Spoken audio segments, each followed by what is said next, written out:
Yeah. Some journeys ain't loud. They just steady, they just real. Nature's odyssey. Yeah. Still standing.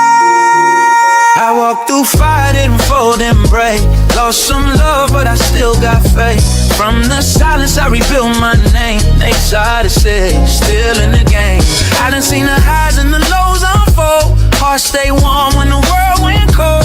Every scar got a story told. They tried to say, solid gold. Yeah. Back when the road felt heavy on my chest. Suitcase full of dreams, pain in my steps. Left everything behind just to breathe again. Sometimes freedom don't come with friends. Late nights thinking where the time went. Love got distant, heart got bent. But I ain't crumble, I just adjusted. Real men rebuild what's disrupted. Panama breeze with a silent mind. Tryna leave the past behind. But growth don't come if you stay the same. Sometimes you gotta walk through rain. I walked through fire, didn't fold, didn't break. Lost some love, but I still got faith. From the silence, I rebuilt my name. They tried to say, still in the game. I walked through fire, didn't fold, didn't break. Lost some love, but I still got faith. From the silence, I rebuilt my name. They tried to say, ain't no shortcuts in this life I live. Every lesson cost some, had to give. Trust broken, ego tested. Still I rise, still I'm blessed still. They say why you move so calm. Storms don't shake us steady. I done learned what peace really costs. You don't win unless you lost. This ain't flashy, this ain't hype.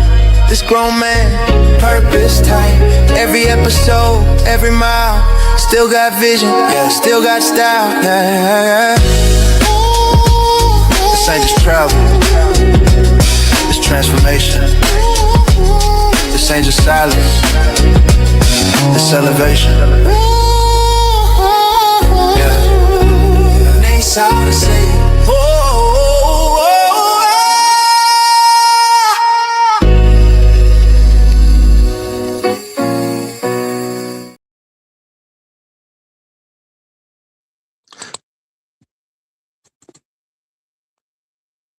Yo, what's going on?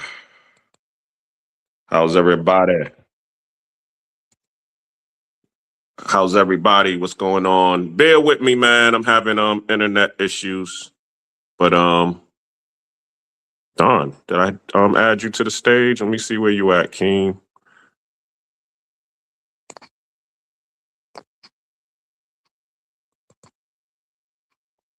I thought I did add you to the stage. There you go.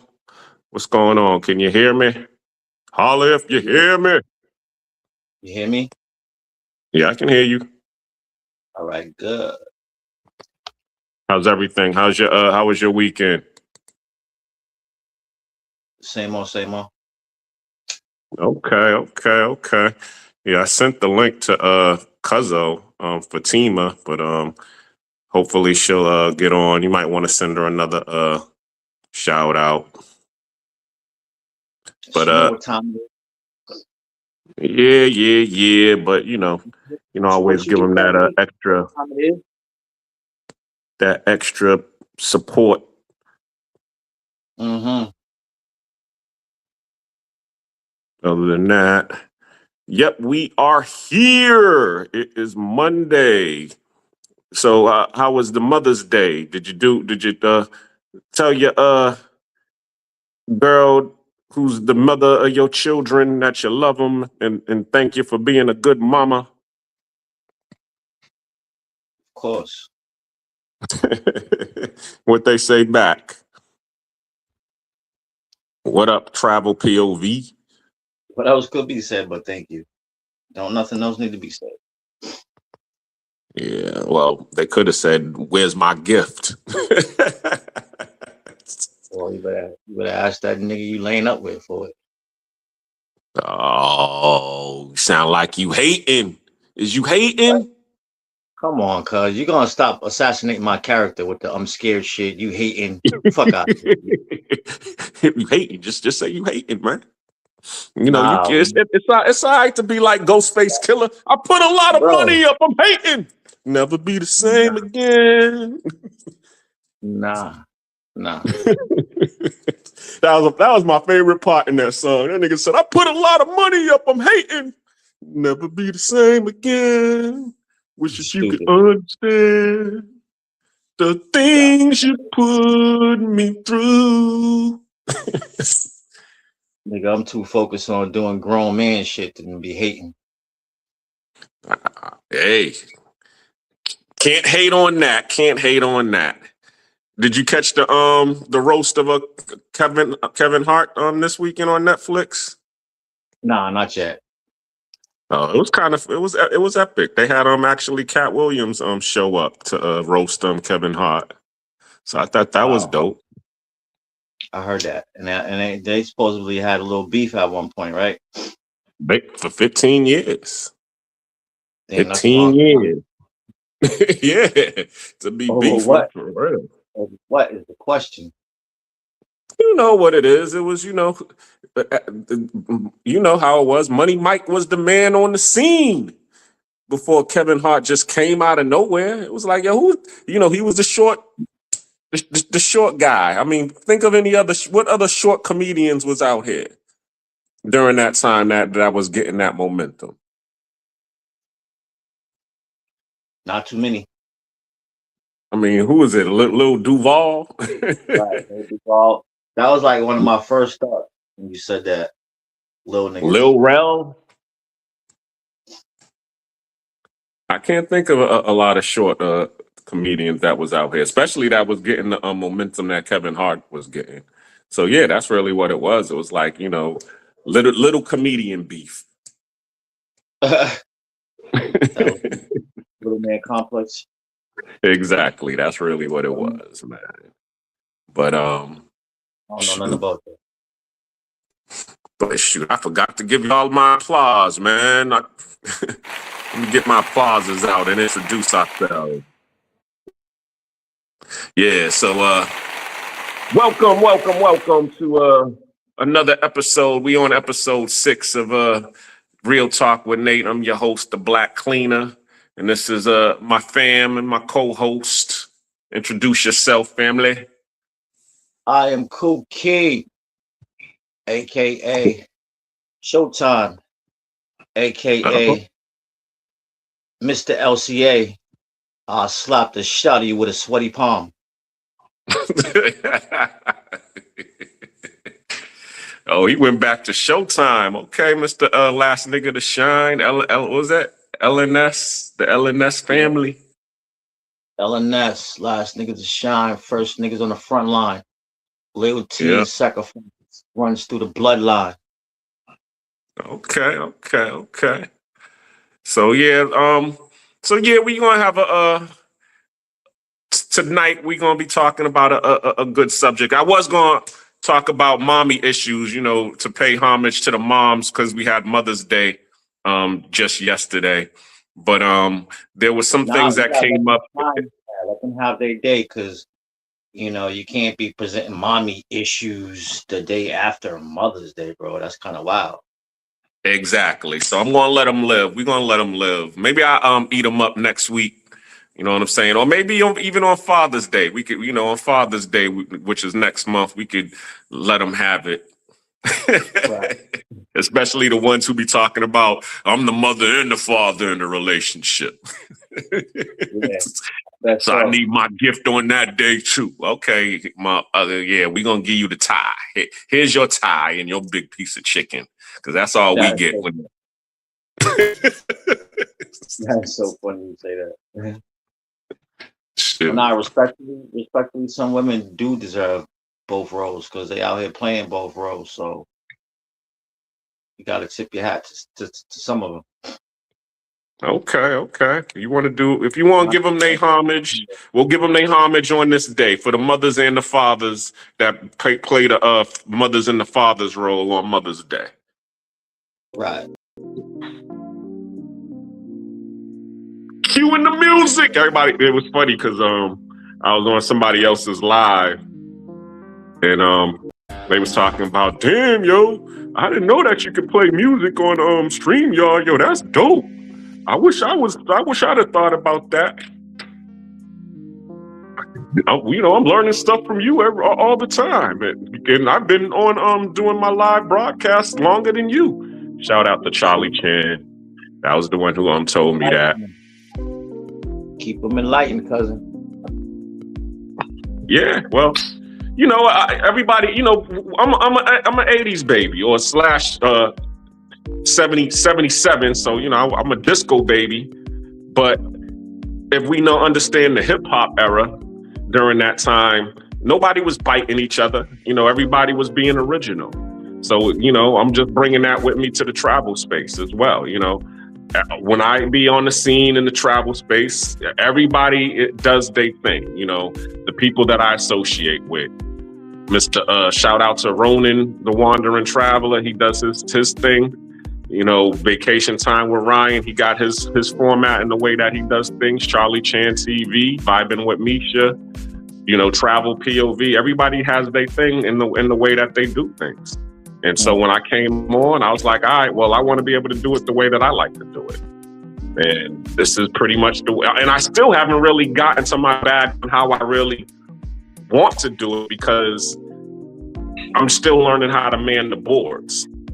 Right. But as little as time develops, you're going to see me, get better and start to, implement better, newer and better things into it. But getting into today's topic, which is Money Mindset Monday, money making mindset. You know what I'm saying? And pretty much, the difference between having a money making mindset and a poor man's mindset. And why did I decide to do this live? Well, number one was because we was talking about a lot of the problems that happen in Panama that I've been experiencing, where, because they don't have a safety net, they're relegated to the underground economy.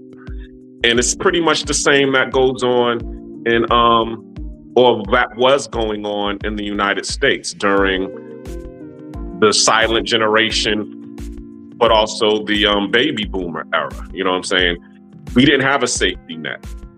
We had to give it how we lived. You know what I'm saying? Our grandparents, they had to be sharecroppers, or some of them were fortunate enough to learn how, or to be able to save their money and get some land.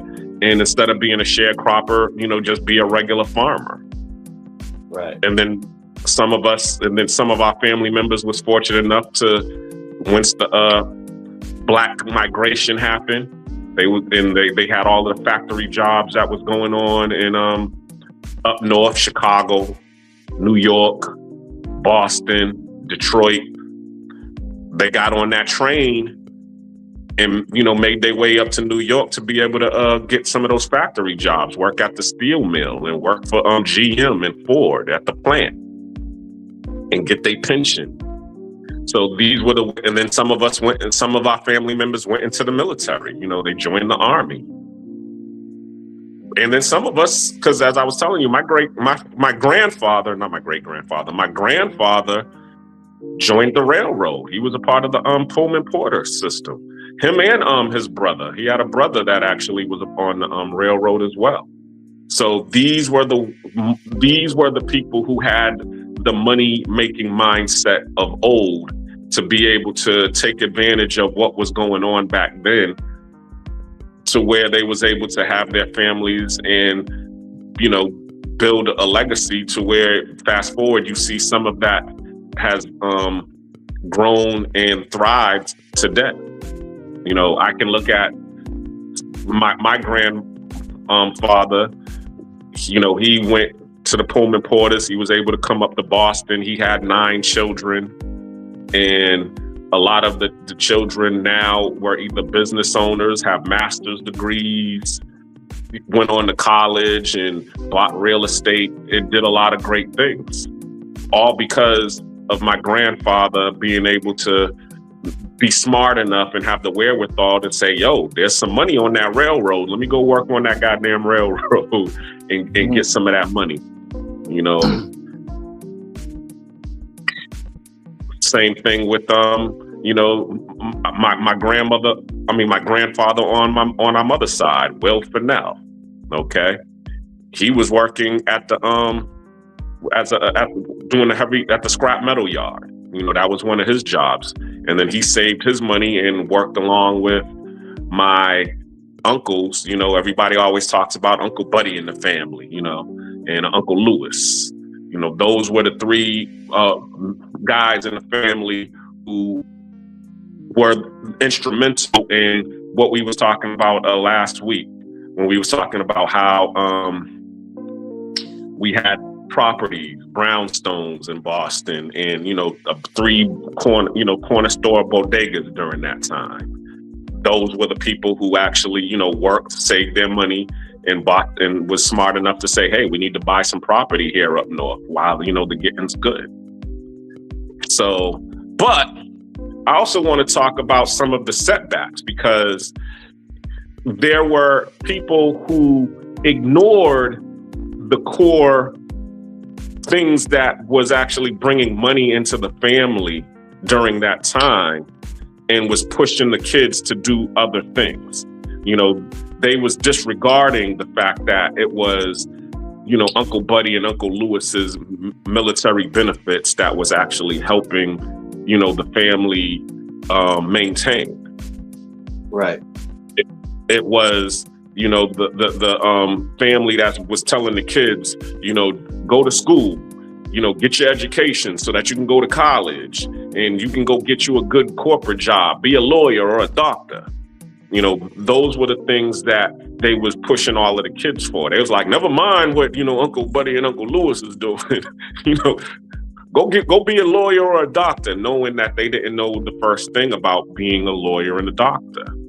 And not to hate on those things, okay, because now we do have doctors and lawyers in our family, you know, but during that time, okay, the success of you becoming a lawyer or a doctor was a whole lot more difficult statistic-wise than going to work at the scrap metal yard, or going into the military, or going to work on the railroad, or going to you know, be on the ship. Because I was on another person's live yesterday, and we was talking about, you know, the merchant marines, how you could actually go and, you know, contract with the merchant marines, go get your merchant mariner card, and they got where you can go work out to sea for 6 months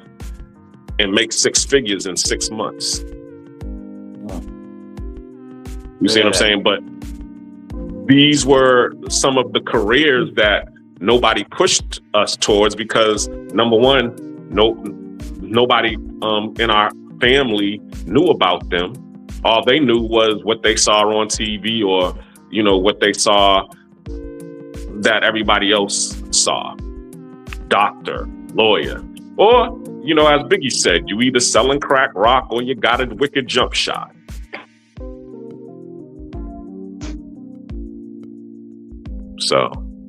So why am I talking? Well, first of all, who am I to be, you know, talking about all of this stuff?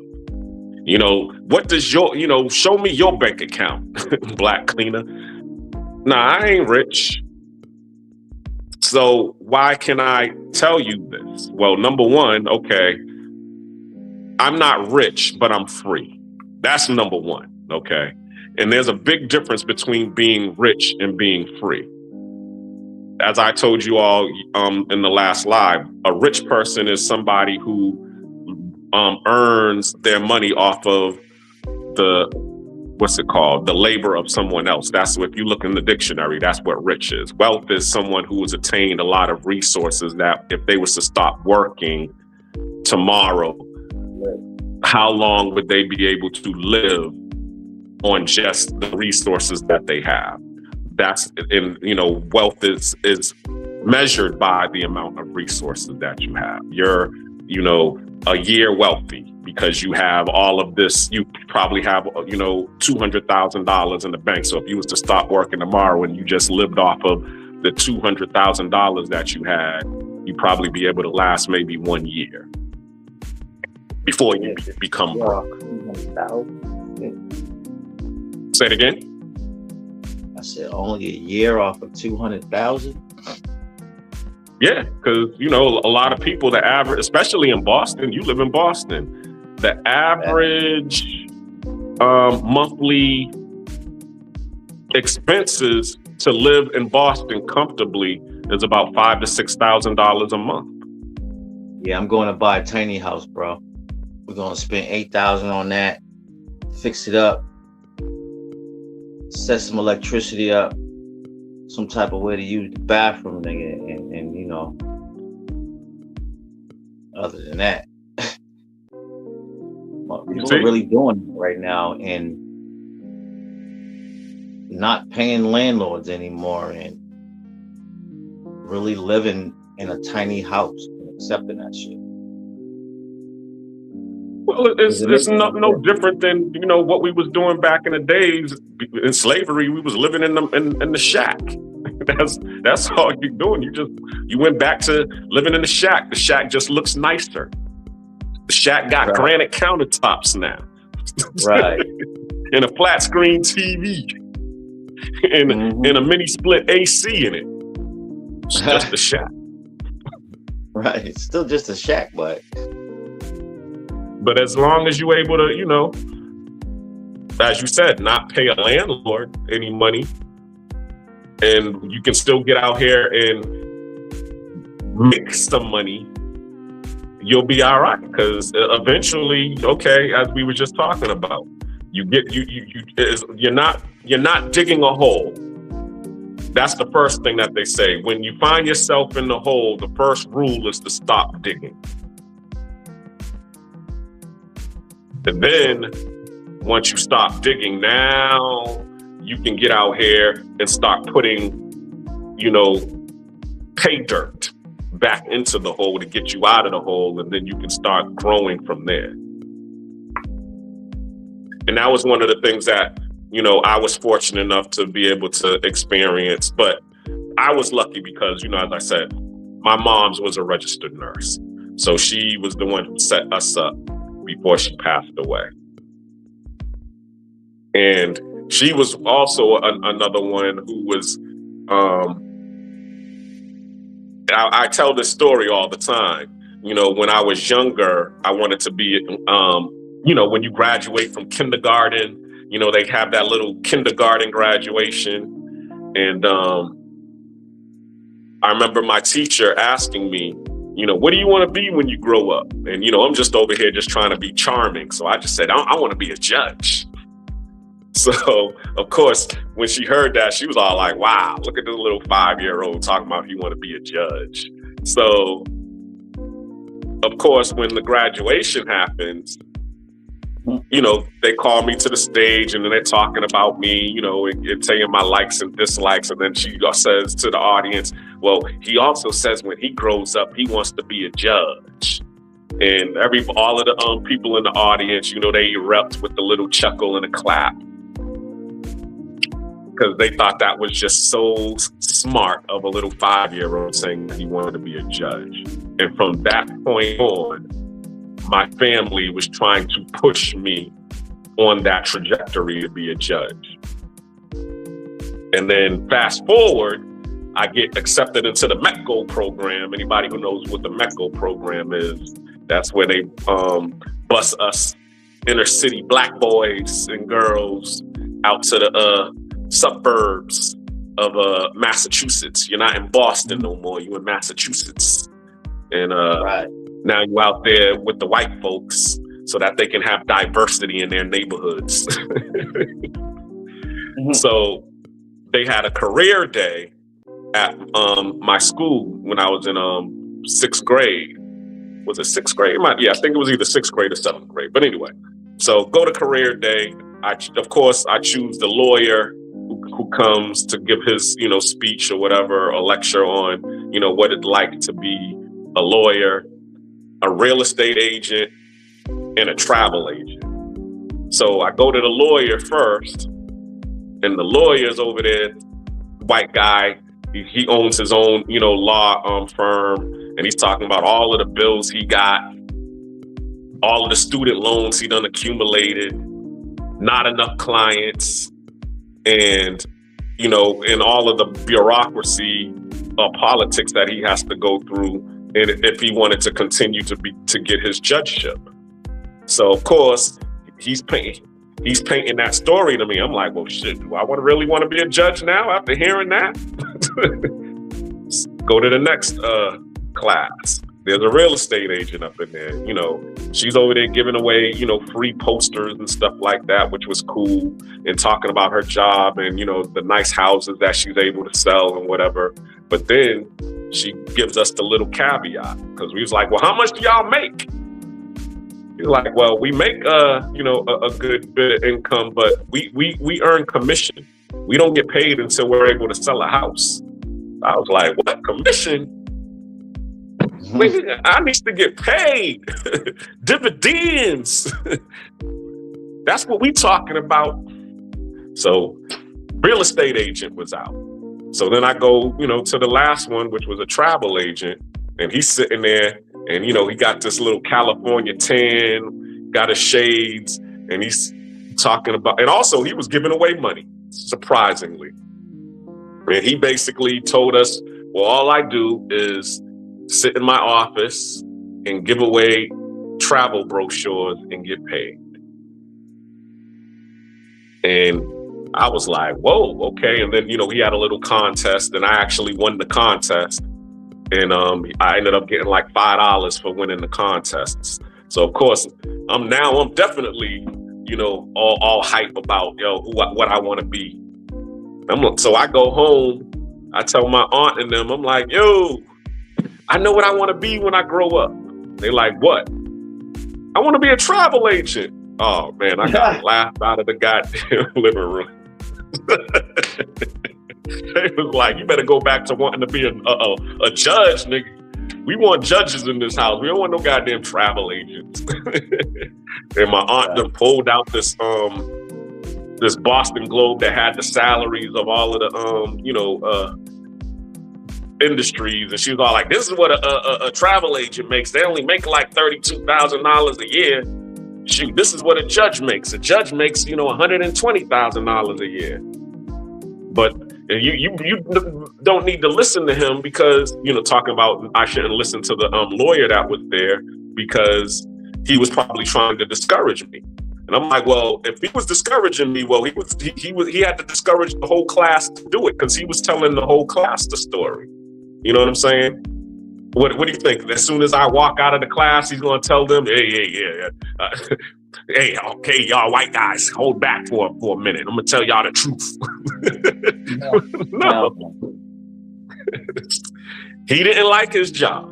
I mean, yeah, he probably getting paid, a good, decent salary after he pays his student loans and pays, the bills or whatever. And if he got a hot wife sitting at home, shoot, he probably got to pay her bills. So he probably's not. So the juice wasn't worth the squeeze in that regard. But that was the story for that. But also, too, I wanted to talk about the stuff because I was thinking about this, about businesses, people who had businesses back in the day versus, the people who were employees. Because I remember one of the good things that gave me the mindset that I had was the fact that my father had his own pest control company. And he was able to take me on jobs with him when I was younger.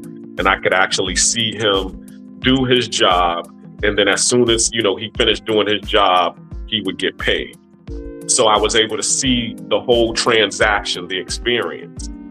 And then it reminded me of, okay, when after school, everybody knows, our aunt used to work in Mattapan Square at the eyeglass office. But she was an optometrist assistant or a receptionist. So we would just see her just sitting in the office, just passing the time. And her white boss wasn't trying to take me under his wing to show me, the what it takes in order to be an optometrist. Matter of fact, a lot of times he made it sound so difficult. Oh yeah, you got to go to college, and that's 4 years, and then you got to go to medical school, because of course we are doctors, so that's going to take another 4 years. You see what I'm saying? So but he's not over here showing me the process. He's not taking me into the office and showing me the tools that he's using and how much money he makes every time a client comes in. So it became just exactly. There you go. But also too, do you remember this, cuz? Remember when your aunt took us to Boston City Hospital to her job, and we was down in the basement where she was working part-time, passing out the medical supplies? Right. Did you learn anything from that? No, because she was gatekeeping. But no, I mean, she really wasn't gatekeeping, because everybody in that. Say it again. No, I said I'm fucking around. Go ahead. I was saying she really wasn't gatekeeping, because everybody that was down there, everybody was just sitting around, just trying to pass the time, just waiting for the clock to and so that they can go home and finish their shift. Right. But none of them was telling us the importance of the job that they do. Everybody just sitting around, just listening to music, preparing IV drips and whatever type of equipment that needs to go upstairs to whatever floor. That was it. And here I am. I mean, but back then I didn't even know what they was doing. I just remember us, looking at certain packages, like the IVs and the tools, the stirrups and the whatever, the little scissors that they use in order to grab stuff. Right. They just had a whole bunch of stuff sitting around in the basement, but nobody was sitting there trying to explain it to us. So a lot of time, what I'm trying to say to you is, being an employee sometimes is when you're a little kid and you're seeing what your parents do when it's bring your child to work day. It's something that you don't want to do, because actually you're also sensing the spirit or the attitude of your parents as well. You know what I'm saying? They ain't looking forward to going to that job. They dreaded it. It's just something that they have to do. So what does that tell you? That tells you, okay, well, don't be like me, because that's one of the things that, parents would say, don't be like me. But then they will tell you, what do they often tell you? Go to school, stay in school, get your high school diploma, get your college degree so that you can go get you a better job. But are there better ways of going at it? And I have to ask you this question while we're on the subject, because I remember back in the days that you went to Job Corps and then you went to be a plumber. And then once you got out and you got your plumbing certificate, you was actually a plumber's assistant. What made you stop doing that? I was an apprentice plumber. And I feel like it was who I was working for. The nigga was robbing me. So if it wasn't gonna be him, it was gonna be the next motherfucker, or the next motherfucker, or the next motherfucker. So, here I am, where I am in life. We need money, so what else was I supposed to do but take to my environment? So that's what I did. Still having an apprentice plumbership under my belt. But I shouldn't have let that discourage me, because the ultimate goal is to own and create your own business overall. Yeah, and plumbers make a lot of money once you get past that hurdle. You know, bro, we don't have guidance in life. There's no one showing you any direction. There's no one pointing you at any time in life in the right direction.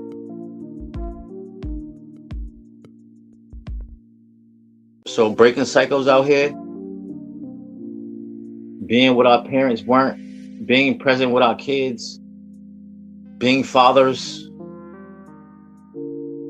Now the time we should be teaching that. Because nobody was pulling me to the side like, hey, come here, come on, cuz, look at me. I was a fucking athlete more than half my life, yo. Facts. You know, I sit back and I watch these movies like fucking Blindsided, where here this white family pulls this kid in the household and gives him guidance.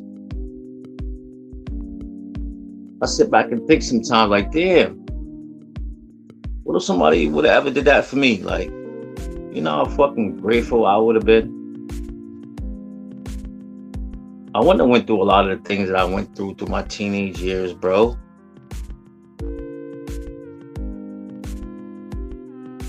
I was kicked out the door. 13, 14 years old, nigga, get out of here. I don't want you here no more.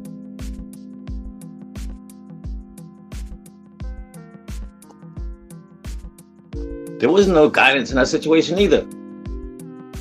Yeah. There was a roof over my head, clothes on my back, and food in my mouth, but there was no guidance.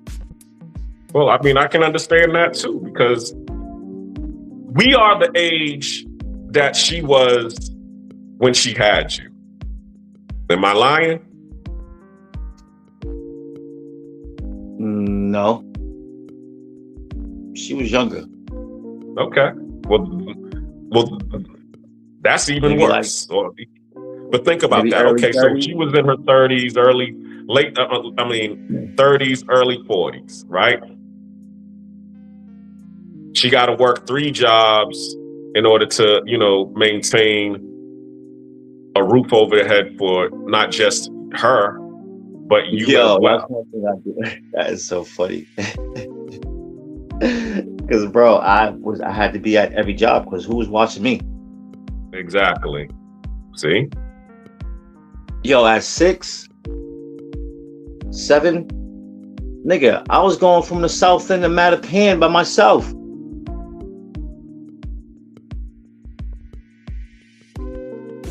And knew how to do it.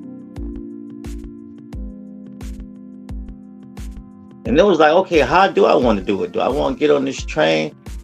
Or do I want to take this long ass bus ride? At 6, bro. We was moving like that. Mm-hmm. We didn't have babysitters. It was a nigga, don't answer the phone and don't open the door for nobody. Latchkey child. Yeah. Shout out to the latchkey kids. They had the key around their neck. But they wore the key like jewelry. One thing I do know, bro, is I didn't fuck up in the house. I fucked up when I was outside. Mm-hmm. You know, we just didn't do that shit in the house. Because you was trained not to do that shit in the house. Yeah. You got your ass whoop if you fuck up some shit in the house. Yeah, of course. You know, them little mishaps outside, you get into a little fight or something, or, you know, whatever situation that transpires does. It ain't like that hard of a hit when you gotta deal with it.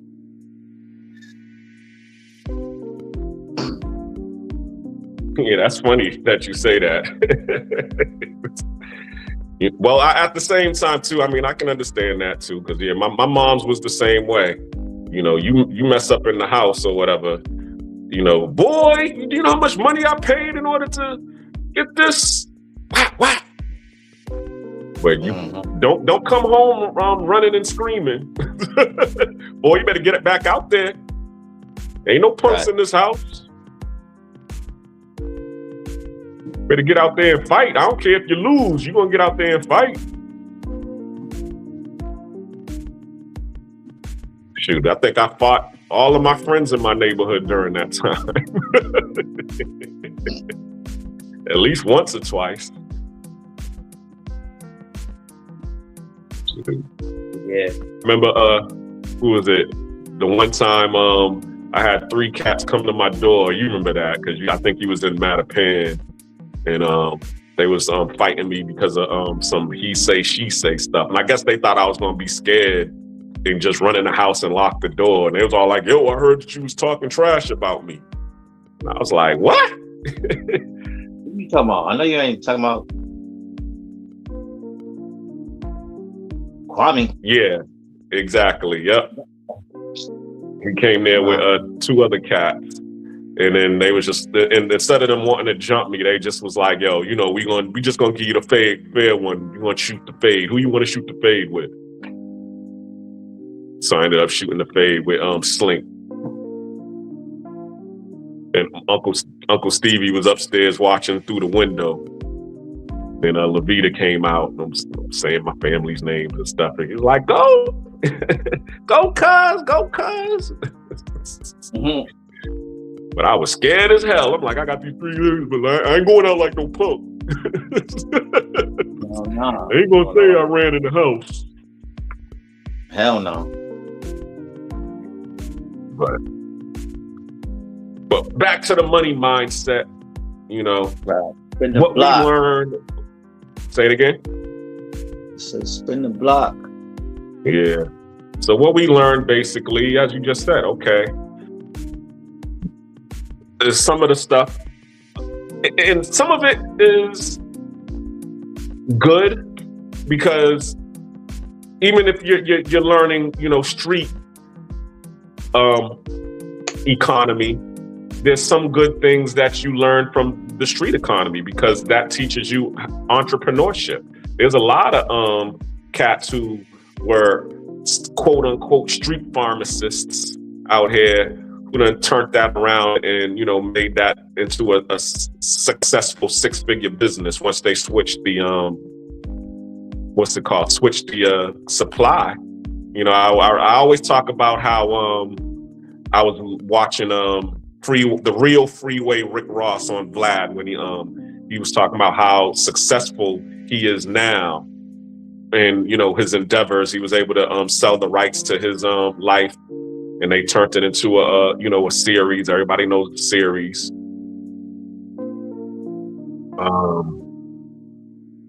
And then also he was able to start, you know, selling other products. And he was saying, shoot, he's like, I'm successful selling baking soda. He said, I wish somebody would have told me that all I had to do, I would have been able to sell, if I would have just took the drugs out of the supply, that I would be this successful. Damn, that's what I would have done. He said, do you know how many uses baking soda has?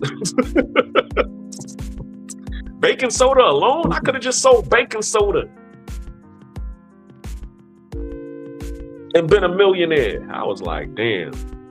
So, but it was the street, growing up on the street and learning how to, you know, turn nothing into something. That's what the streets teaches you, how to adapt to your environment, how to deal with customers, how to be able to think critically, because you need those things in the street in order to survive and thrive. I remember I was watching The Wire, our favorite show, and I remember the part where shout out to Michael B. Jordan, his character, and he was teaching he was helping the little kids do their homework, and the kids wasn't getting the math right. So then, of course, he brought it into you know, street language, where he was, you know, telling them, you know, okay, X amount of customers want this product, another customers want that product, and you got this, so how much is that? And the girl was sitting there and she was able to get the answer. And he was all like, so how the hell can you do that but you can't do this math. She says, if you mess up the count, you get fucked up.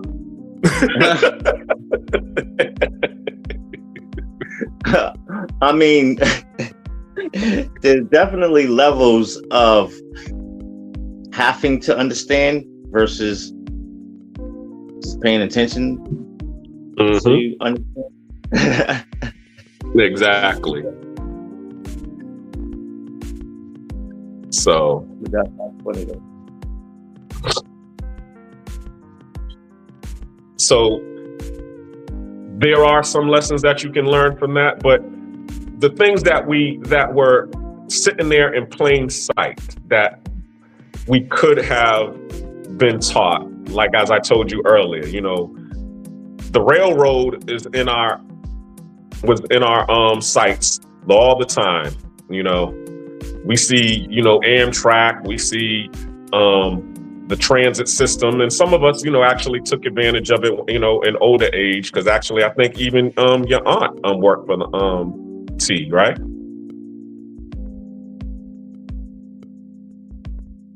Yeah. She was able to get on with the T, MBTA, so and get a nice retirement or whatever. But nobody told us, hey, go do that. That's just something that we end up doing because we wasn't able to achieve what the trajectory that they put us on. And that's the one thing that I don't like. Me personally, you know what I'm saying? Because had somebody told me about all of these other jobs that was out here that we could have secured and been doing with intention, to where we could be able to, actually make a decent income instead of, going to have to go work as a grocery clerk or a cashier, or go work in a call center answering phones for, $10 to $12 an hour. If somebody would have said, like what you was just talking about, hey, because we did have plumbers in our family, we did have electricians in our family, but nobody said, hey, go, see what, Uncle Oscar and them is doing over there. Go see what, I'm trying to think of some family. Well, it really don't matter. I'm just saying the people who were plumbers, the people who, Uncle Sam, who actually worked in doing work with the boilers and, did the engineering stuff. He was making good money. You see what I'm saying? Matter of fact, a lot of people will try to discourage us from, seeking those jobs because they were dirty jobs. I tried to push my daughter into, going into the military, Air Force, and it was her mom who was, you don't want to do what your daddy did. You wanted and started pushing and started doing, what most parents always do, push them, in another direction. But then what happens is, okay, they start to go in that trajectory, and then they fall short of that trajectory. And then what? They end up doing whatever else is in front of them. Like you said, okay, you could have did the plumbing thing, but then you saw that being a plumber assistant working for them cats, they was, robbing you. And then what did you do? You took the next best thing that was in front of you. But had you been raised up in it from 14 years old, being an assistant and then learning the game that way, and then somebody is not robbing you, you would have been able to, in the end,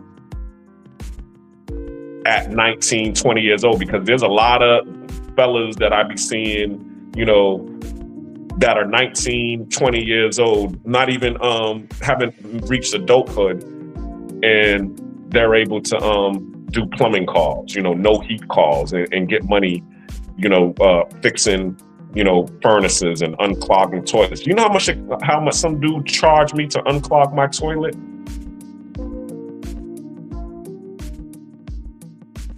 $400, Keen.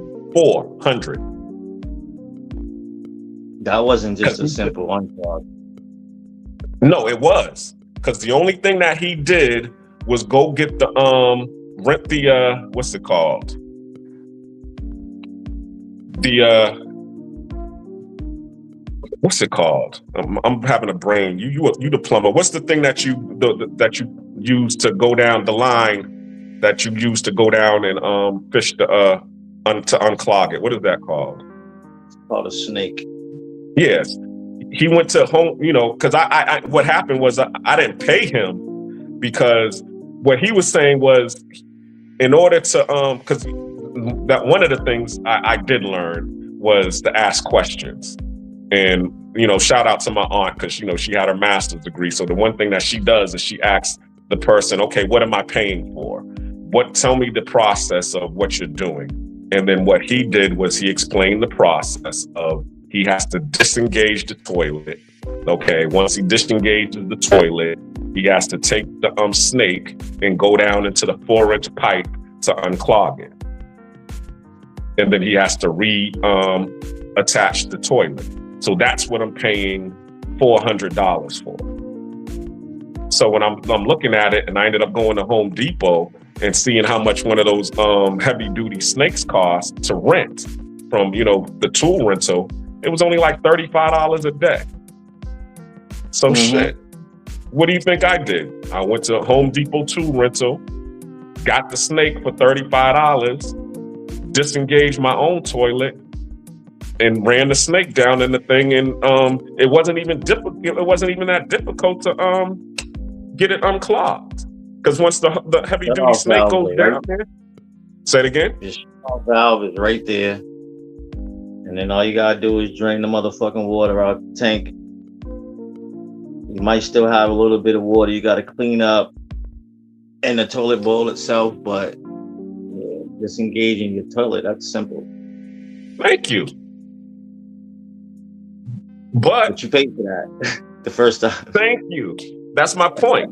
So you can be 19, 20 years old, getting phone calls and getting paid $400. Yeah, I'll be there after school. Yeah, $400. But nobody's teaching you that game.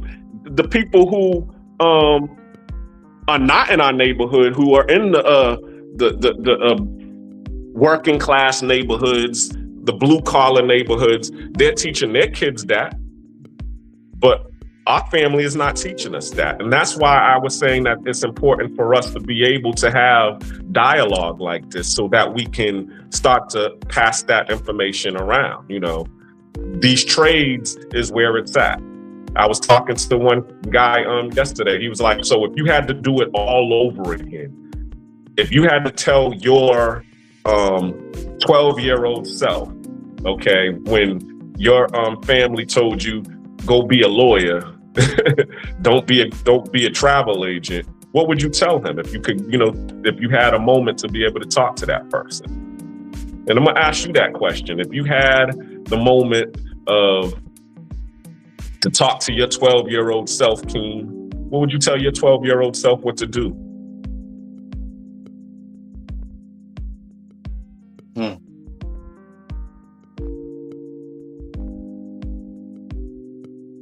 Due to what I know now and the way the system is set up, I would have told my 12-year-old self that you got to be selling something other than drugs to be able to create something. And 9 times out of 10, that's a product. You got to have a product, some type of service you're selling, and you got to do it for yourself. Facts. So I would have told my 12-year-old self to keep pushing with this promo thing, because you don't know what it's going to turn into. And don't take the fast way out. That's the key right there. But also too, I mean, back in those days, you was cutting hair too. Because I remember you done cut my head a couple of times. And I had multiple hustles. You know what my saying used to be, right? You remember? What? We gotta have 7 ways for 7 days. Yeah, I remember that. 7 waves for 7 days. Yep. And it's funny that you say that because I remember my brother saying that to me a long time ago. He didn't say it that way, but he just said, yo, I need to get paid every day because every day I'm spending money. Bro, going outside, it's a wrap. So, yeah. We got to go 7 days. Ain't nobody else. Ain't nobody at the top taking any days off. Exactly. The method of their madness, they're going hard 7 days a week. Mm-hmm. So, but me, if I had to tell my 12-year-old self something, I would tell them, yeah, look to your daddy, because he out here, killing bugs and making over $100. At that time, he was making over $100,000 a year. And what was that? 1989, 1990. That was a lot of money back then. When you could go actually, into a 3-family tenement home in an hour, come out with, $250 in an hour. And you do that, 4 times in a day. You just made a G in a day. That's drug dealing money right there. And you killing bugs. And there wasn't that many people in our neighborhood who was in the pest control game during that time. So that's number one. I would have told, myself, yeah, definitely listen to your daddy. Don't be listening to them people who got jobs telling you to go be a lawyer. But also, too, ain't nothing wrong what I say it again. So there ain't nothing wrong with being the lawyer. I'm not dissing the lawyer. What I'm trying to say is, okay, if I would have been an exterminator first, I probably would have had the money and the wherewithal to go to law school and go to college and law school and pay for it and not have any student debt when I get out. Because I had a skill that allowed me to be able to do, make the money that I need to be able to be in school. Right. You see what I'm saying? And that's what I'm talking about, creating a foundation. See, they want us to try to climb this ladder and then, and just don't worry about, what happens when you fall. Don't worry, just don't look down. Just keep climbing, Or as they say in the entrepreneurial realm, when you become an entrepreneur, it's like jumping out of an airplane without your parachute and creating your parachute before you hit the ground. Huh? Or trying to learn how to fly without, by jumping out of an airplane instead of trying to learn how to fly from the ground.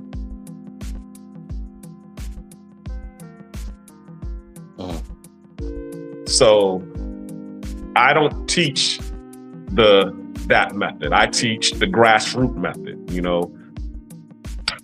A root shoots down before a tree shoots up. Learn how to fly from the ground.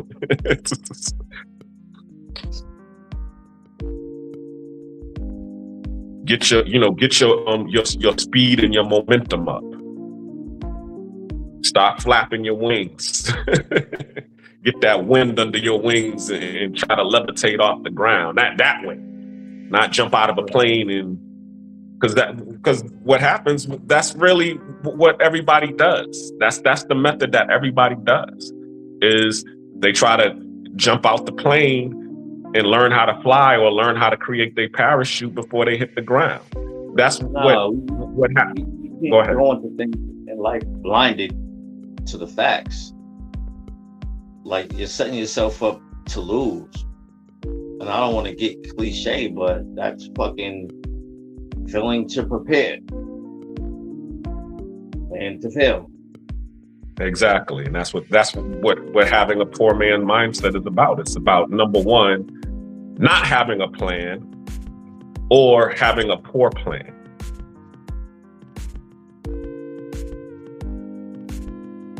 That's true, but at least you got a fucking plan, period. It ain't always the best plan, but at least you had a plan. I don't know, because I remember one time shout out to my brother.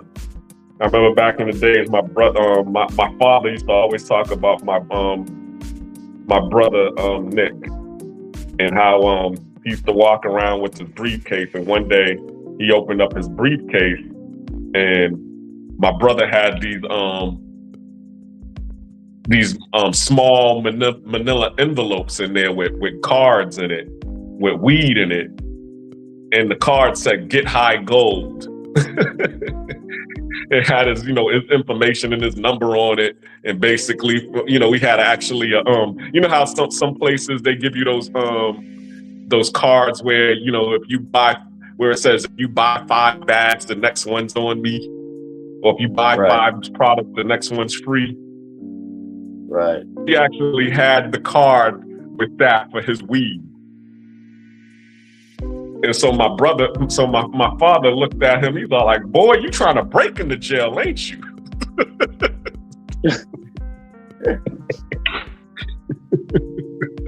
It reminds me of what Stringer Bell, remember in The Wire, where the dude was over there and he was taking notes. He said, "Nigga, you taking notes on a goddamn drug conspiracy?" But then you gotta kind of respect the notion of the business aspect of it. He's like, "Nigga, I don't look like a drug dealer because I got the briefcase." Mm-hmm. Stringer Bell didn't look like he sold drugs. Mm-hmm.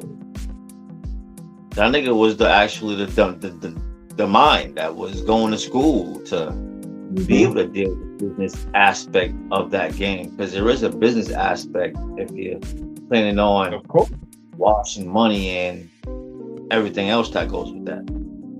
Exactly. Because, with anything, it's a product. The underground economy is a business. And that's just, it is what it is. It's just the product or the service that you're offering goes against the grain of the Main Street economy. That's it. It's prohibited by law for you to be selling this product. Back in the days, okay, we talk about the Kennedys. How did they get they stardom? Bootlegging Joe. The one who was bootlegging alcohol during the Prohibition. You said Joe? Joe Kennedy, their grandfather, yeah. Okay. They used that money and rode their way to success. But during that time, the product that he was selling was illegal. But evidently he was successful at it, because you got a whole family of successful people, that made their way even to the presidency. And I'm sure they learned a lot from, they father on how to, be a critical thinker, how to be tough, because, you dealing with some, unsavory characters when you're dealing in that underground economy. What is Jay-Z says, I teach you how to move in a room full of vultures. The industry shady need to be taken over. No, he says, I know how to move in a room full of vultures. Talking about himself, knowing how to move. Exactly.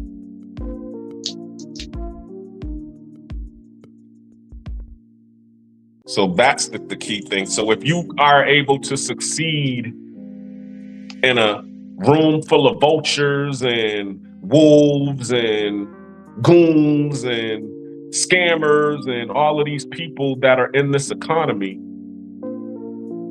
once you get to the mainstream, it becomes a cakewalk.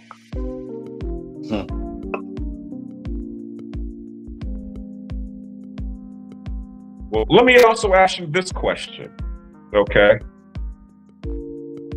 In terms of making money, what do you know now that you wish that you knew? What do you know now that you wish that you knew back then? Fuck the money, cars, the clothes, and the hoes. Okay. Stack and figure out how to invest. Mm-hmm.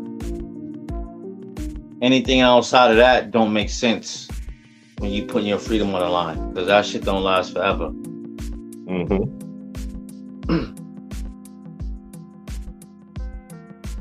You know, tools. A lot of is important. Go ahead. A lot of dudes get into that, the street shit, and don't really have a plan set up outside of that. You gotta have a plan. Maybe even set a goal. Yeah, nigga said set a goal. Cause that shit gets funny. Cause when it's coming fast and it's fast, motherfuckers get addicted to the throw. Well, what I've learned is tools is the way to success. Like, for example, if I own a pickup truck and a lawnmower in Atlanta, I'll never run out of work. You want to know why? Because there's always somebody's lawn somebody who wants their lawn to be cut. And there's always somebody out there who wants some junk to be removed. And there's always some scrap metal, on the side of the road that you can go take to the scrap yard. So if you got a pickup truck to be able to, do some junk removal or help somebody move, and if you got a lawnmower in order to cut somebody's grass, you'll never run out of work. Tools. Exactly. Nigga, I'm gonna get money anywhere on this planet as long as I got a pair of clippers, a pair of trimmers, and a gift of gab. Mm-hmm. You can put me anywhere except for the jungle, because ain't no goddamn electricity in the jungle, but I'm gonna touch a dollar somewhere. And I'm gonna hit somebody's head so tight that they're gonna get up and they're gonna be my word of mouth and they're gonna come back.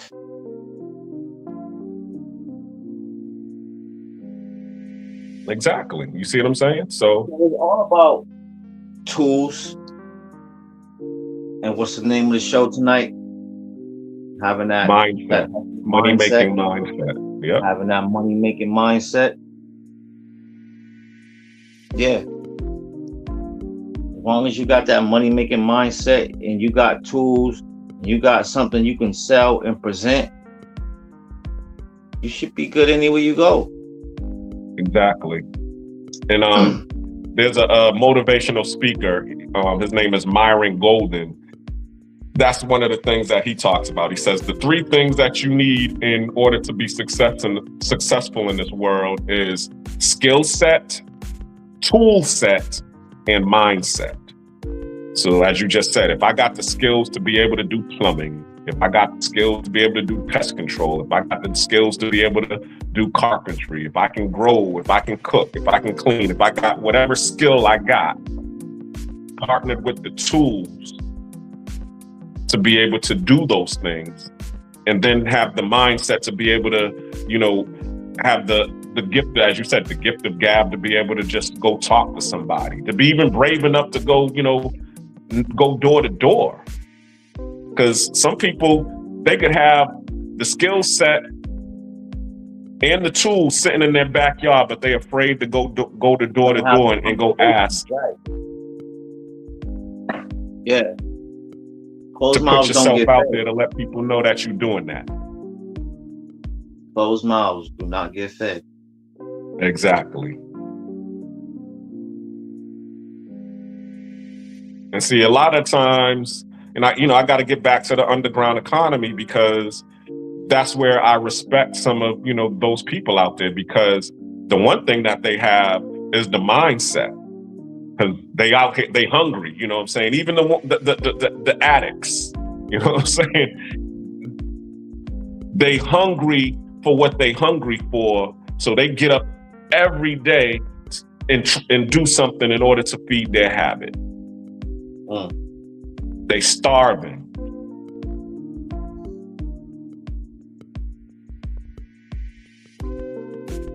And they don't care how they look.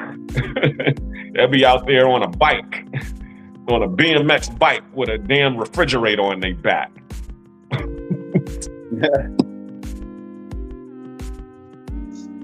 Right. So, cuz mindset. It was a while ago, but I was out here on a scooter, cuz. I remember those days.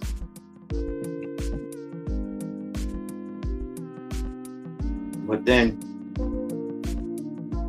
some things changed. Shit got better. And one of my peoples, I seen him at a cookout. And we sitting back, we chopping it up. And she made a statement. She was like, damn, nigga, I see you. Last time I did see you, you was on a scooter. This is why we sitting in the new caddy that I got outside right now. Mm-hmm. It just felt crazy because that shit was so true, but I just had that mindset to even be bro. I was riding that shit in the winter and did not give a fuck about nobody's opinion of what the fuck I was doing. I had purpose. I had that mindset that I gotta get up and go get it.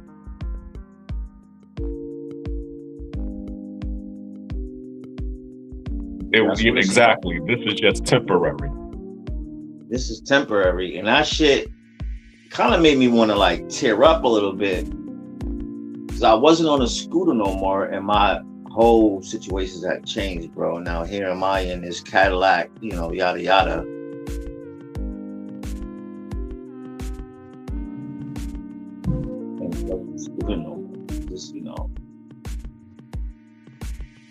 You gotta have that in you, to want to change something.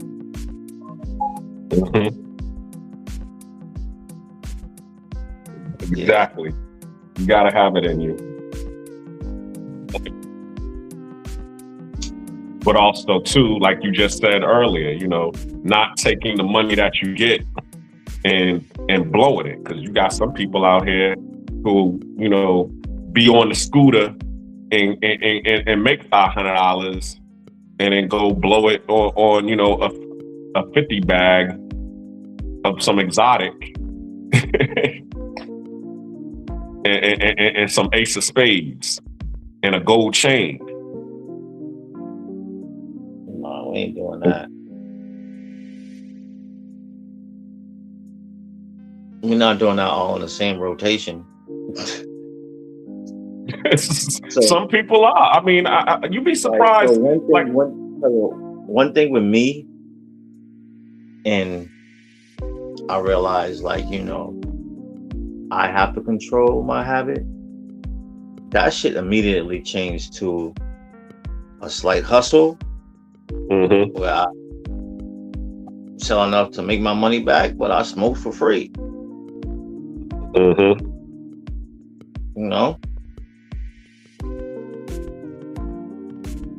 You gotta find your lanes to maintain shit.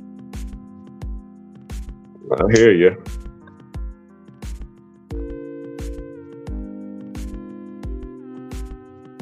Let me see if I got any comments here about the Oh, right. You took a long time. It's just me and you tonight, bro. We holding it down, though, because you already know what it is. I'm always show up. Shout out to Prime. Appreciate you, bruh, for watching, giving me a fire emoji. What's up with DM Aldo? Who's this? Aldonaldo 75. What's going on? I already said what's up to Travel OV. Travel POV.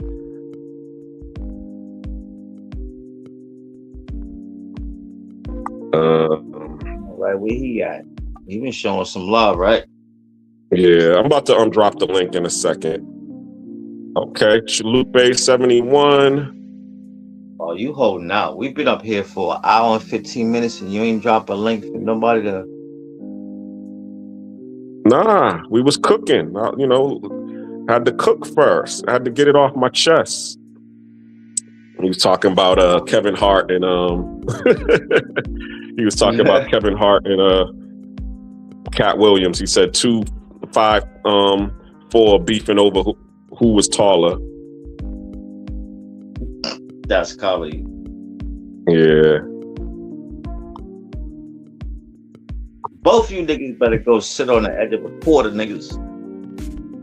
Okay. Probodonis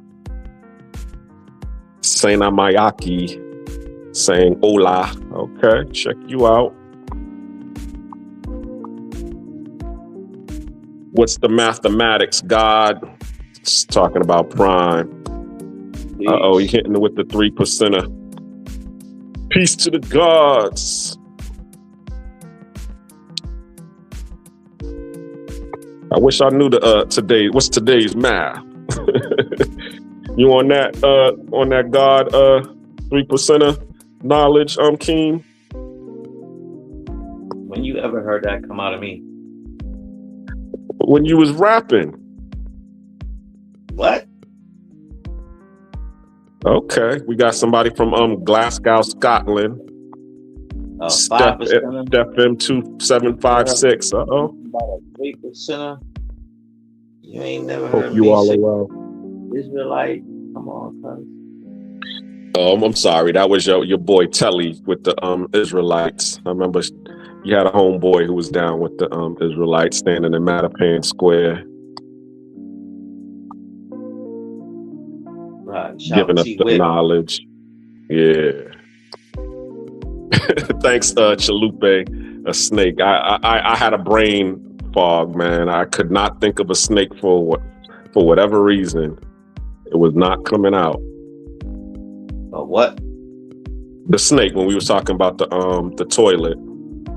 Oh, right. I believe I said that, right?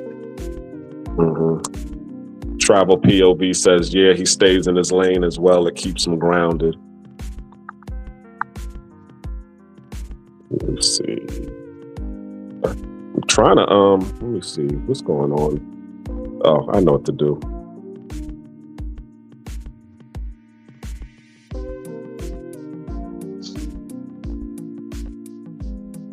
All right, well, let me see if I can drop the link. Let me I don't want y'all seeing me look in the camera looking all sick.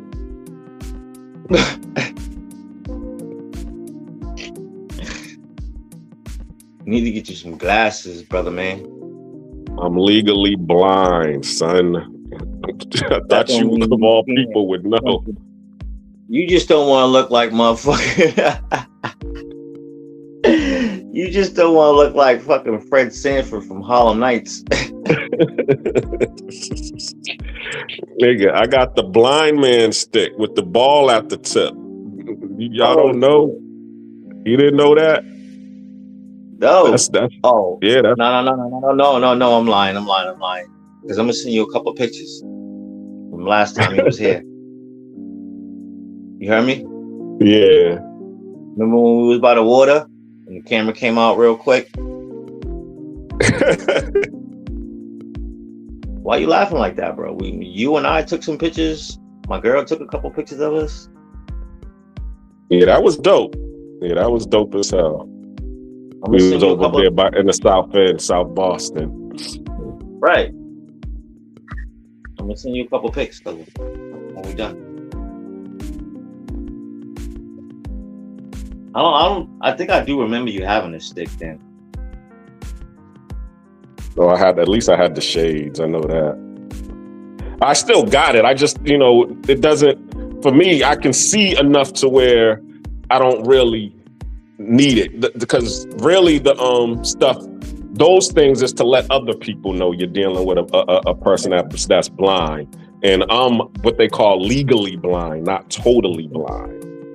So basically, what it is, okay, the average person is usually, you got perfect vision, which is 20/20. And then the average person's vision is usually 20/40 or 20/60, which can be corrected, if they put on glasses and get back into focus. My vision, well, number one, is because of diabetes. I got scars in the on my retina, which actually affect the light refracting into the eye to cause my central vision to be blurry. So it doesn't matter if I put on glasses or not. It's still, actually, it gets more blurry because I have what's it called? The focused lens correcting the function of the light going into my eye. So it just causes it to be blurry even more. So so my vision, I can't see anything past or below 4x. Anything that's like 2x, 1x or whatever, I can't see it. So I can't really read street signs. I can't read. I mean, unless I'm like up on a street sign, I won't be able to read it. Well, shit, Why the hell? Ain't that everybody's norm? No, I'm fucking with you. No, I'm fucking. I mean, it could be. Right. I can't read street signs until I pull up on them either, nigga. What you talking about? Hey, go for it. Hey, if you can get away with it. Cause shoot, I didn't know I was that bad until, well, I did know because it actually happened in one eye in the beginning. You know what I'm saying? It was real blurry. And I'm like, why is my eye so freaking blurry in the center? And then I ended up going to the doctor, and that's when they told me, yeah, you got a disease. And the white boys up in there was laughing. They was like, oh, yeah, he got it. He got that disease. I'm like, what disease I got? Oh, yeah, you got a macular degeneration, a retina dystrophy. Yeah, you about to, and it's about to happen in both eyes pretty soon. There ain't nothing we can do about it. That shit ain't funny, nigga. Fuck you mean? Thank you. You can do that. You ain't gonna Thank see. you. You know what you need to do? You need to go smoke some weed. You need to find you some American marijuana for your eyes, nigga. They got medical marijuana for everything. That's what them niggas told me. I was pissed. I was like, I'm not talking about medicinal. I'm talking about medical. Mm-hmm. There's a difference.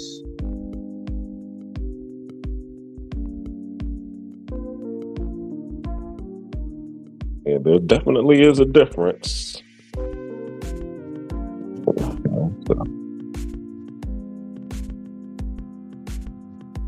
So, damn, I just lost my question. So, due to me just losing my question, like, subscribe, everything that comes with that.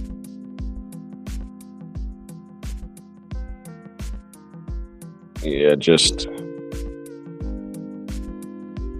Yep. I just put the link out, so anybody who want to get on and join, feel free to click the link. Say it again. What's that comment right there? Is that a comment you already read? No, that was the link. Oh, actually, no. I stay. Yeah, I already said it. I stay in my lane, keeps me grounded. See how blind I am? Oh, okay.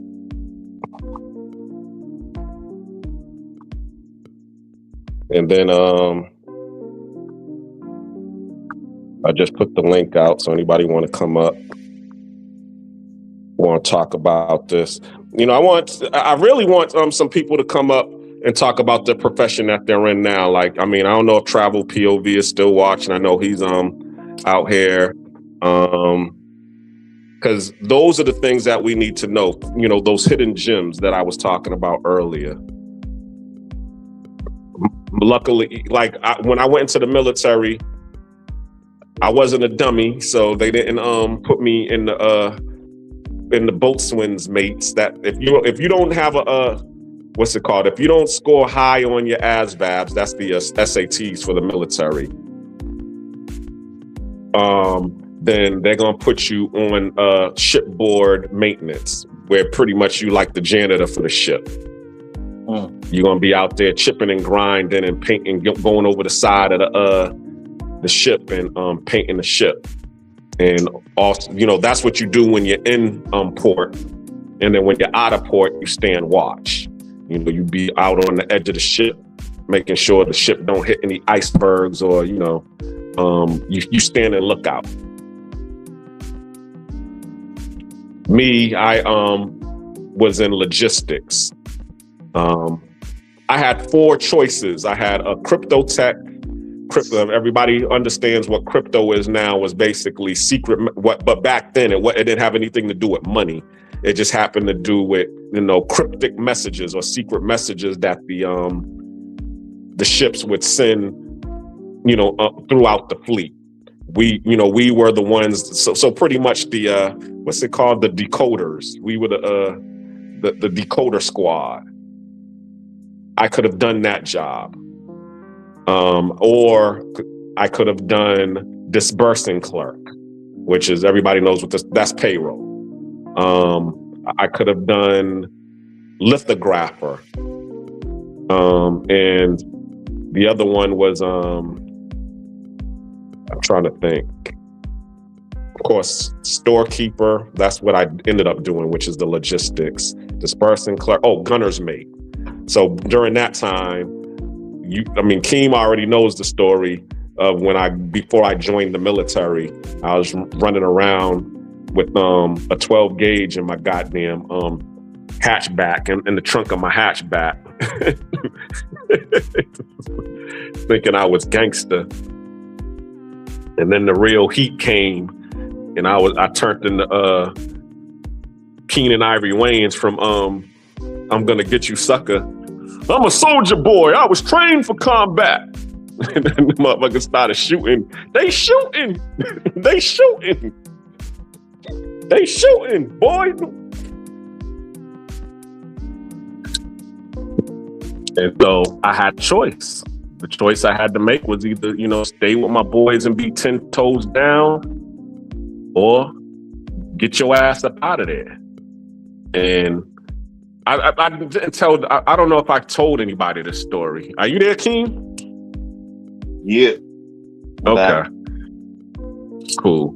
I don't think I told anybody this story on this live, or while I was since I've been doing these lives, because I'm writing a book about it. I actually have already written the book. It's my first book that I've actually written, but I didn't want to put it out there because I would have been pissed if nobody bought the book or read the book. So I was like, let me learn how to sell books first before I put my my heart out there. But it's basically telling the story of how I ended up where I'm at, or how I ended up getting into the Navy and end up going to Japan. And the story pretty much is, instead of following the guy who was the gangster who ended up, trying to be gangster and in the end ends up getting shot, like, Doughboy and Boys in the Hood, or Katie Kane and Minister Society, let's follow Trey and Boys in the Hood. Or what would happen if Ricky didn't get shot and he actually, got the football scholarship and went on to school and did what he did?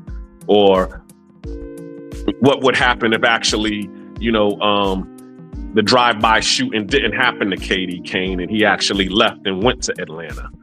let's follow that trajectory. Let's follow that story, because that's pretty much what happened in my life. I could have been, KD Kane, during my time. And I was going down that road, but luckily I did have family who intervened and stepped in and, told me what I needed to hear in order to get out of that situation. And when I ended up leaving, because my boys, let me take a little sidebar and segue. Shout out to my fam SM. He passed away. He actually took a bullet for another one of our boys, Nature. He was walking down the street. They was leaving, this chick's house to go to the store to go get some Philly blunts or whatever. And on their way, they encountered the rival crew, who was actually, I guess they was on an initiation mission, because they were in our neighborhood, and they ended up shooting. They were shooting for Nature, but they ended up, SM ended up pushing Nature out of the way, and he ended up catching the bullet instead. And SM ended up dying. So of course, all of us, the boys, got together and we started rallying to, for the get back, for the revenge. And we running around, looking for these guys. And that's when I ended up, tooling up, as they say, and getting the 12 gauge, because I was trying to be a part of the get back. And I was in Packy's one night, and anybody who knows Packy's, which is in Blue Hill Ave in Roxbury, down near that area, that's the popular bar lounge in the neighborhood. And I was looking for my cousin to be able to get some money in order to get the tool. While I was in there, the rival gang's OG, their older brother, was up in there, and he saw me. But my half brother was also up in there too, Nick. Shout out to having, family like this, because, I'm from Mattapan. The rival crew is from, Dorchester, Roxbury area. And, we used to always go at it all the time. But Boston is so small, we only go to but so many places. Now, we still 17, 18, so we couldn't go up in the Packies. That's a bar. You had to be 21. But I could at least, just go up in there and, look for people. So I'm up in there, I'm looking for my cousin, because he was holding some money for me. He was my bank. But he wasn't up in there. So the rival crew's OG, they saw me, and he started talking trash about me, like, yo, you see that cat, that little cat right there? Because he sees me around, driving my car. So he knows my face. He's like, yeah, his days is numbers. That's a dead man walking right there. He's beefing with my little brother and his crew, and we gonna get him. So my brother Nick, who also lives in that area, but also grew up with the OG. He didn't know. He knew he saw me as well, but he couldn't get to me in time to say hello. But he was overhearing the story. And he's all like, yo, this dude's talking about my brother. What the hell is my brother getting into? So, of course, instead of coming over to me to say hello, he goes over to the OG and starts talking to him like, yeah, so what you talking about? So that's when, the cat is telling my brother the story. So, of course, since word gets to him about what's going on, that, we're out here, we're aiming for his little brother, and we trying to get him. They're like, on that, what's it called? That Omar, if you coming against the king, you better not miss, because we gonna come after you now. So now my brother overhears the story. Now he wants to, have a word with me. So he comes to me with my father and everybody, and they talking to me, and I'm over here trying to tough talk like, yo, they done, got my family. They done killed my family. So we got to get one of them. It's an eye for an eye. I'm over here talking that infamous Mobb Deep. What's that song? Time go by, an eye for an eye. We in this together, son. Your beef is mine. I'm over there singing that. And my father and my brother's looking at me like, nigga, is you crazy? What the hell you talking about? They laughed me out the goddamn kitchen. First, you talking about you want to be a travel agent. Now you talking about you want to be a gangster? Totally different lanes. Exactly. So, they talked some sense to me. My brother was the one that really talked some sense into me. He was saying, do you want all of this stuff to go away? Because the only thing that's going to happen is this. He said, you can go after them cats and you can get them. You can get them all. But what's going to happen is this. You're going to go to jail for murder.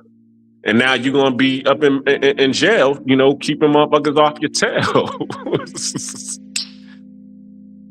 Or because you're the only one driving around with the car that you got, they're going to get to you first before they get to any of your boys, because none of your boys is driving during that time. I was like, and he was right. He was like, because when I was the only one who had a car during that time, with the exception of you, because you had your Camry during that time. But yeah, I was the only one. So, and they could catch me anywhere. I could be at the movies. I could be at the beach. I could be anywhere, and them cats could roll up on me. And what am I going to say?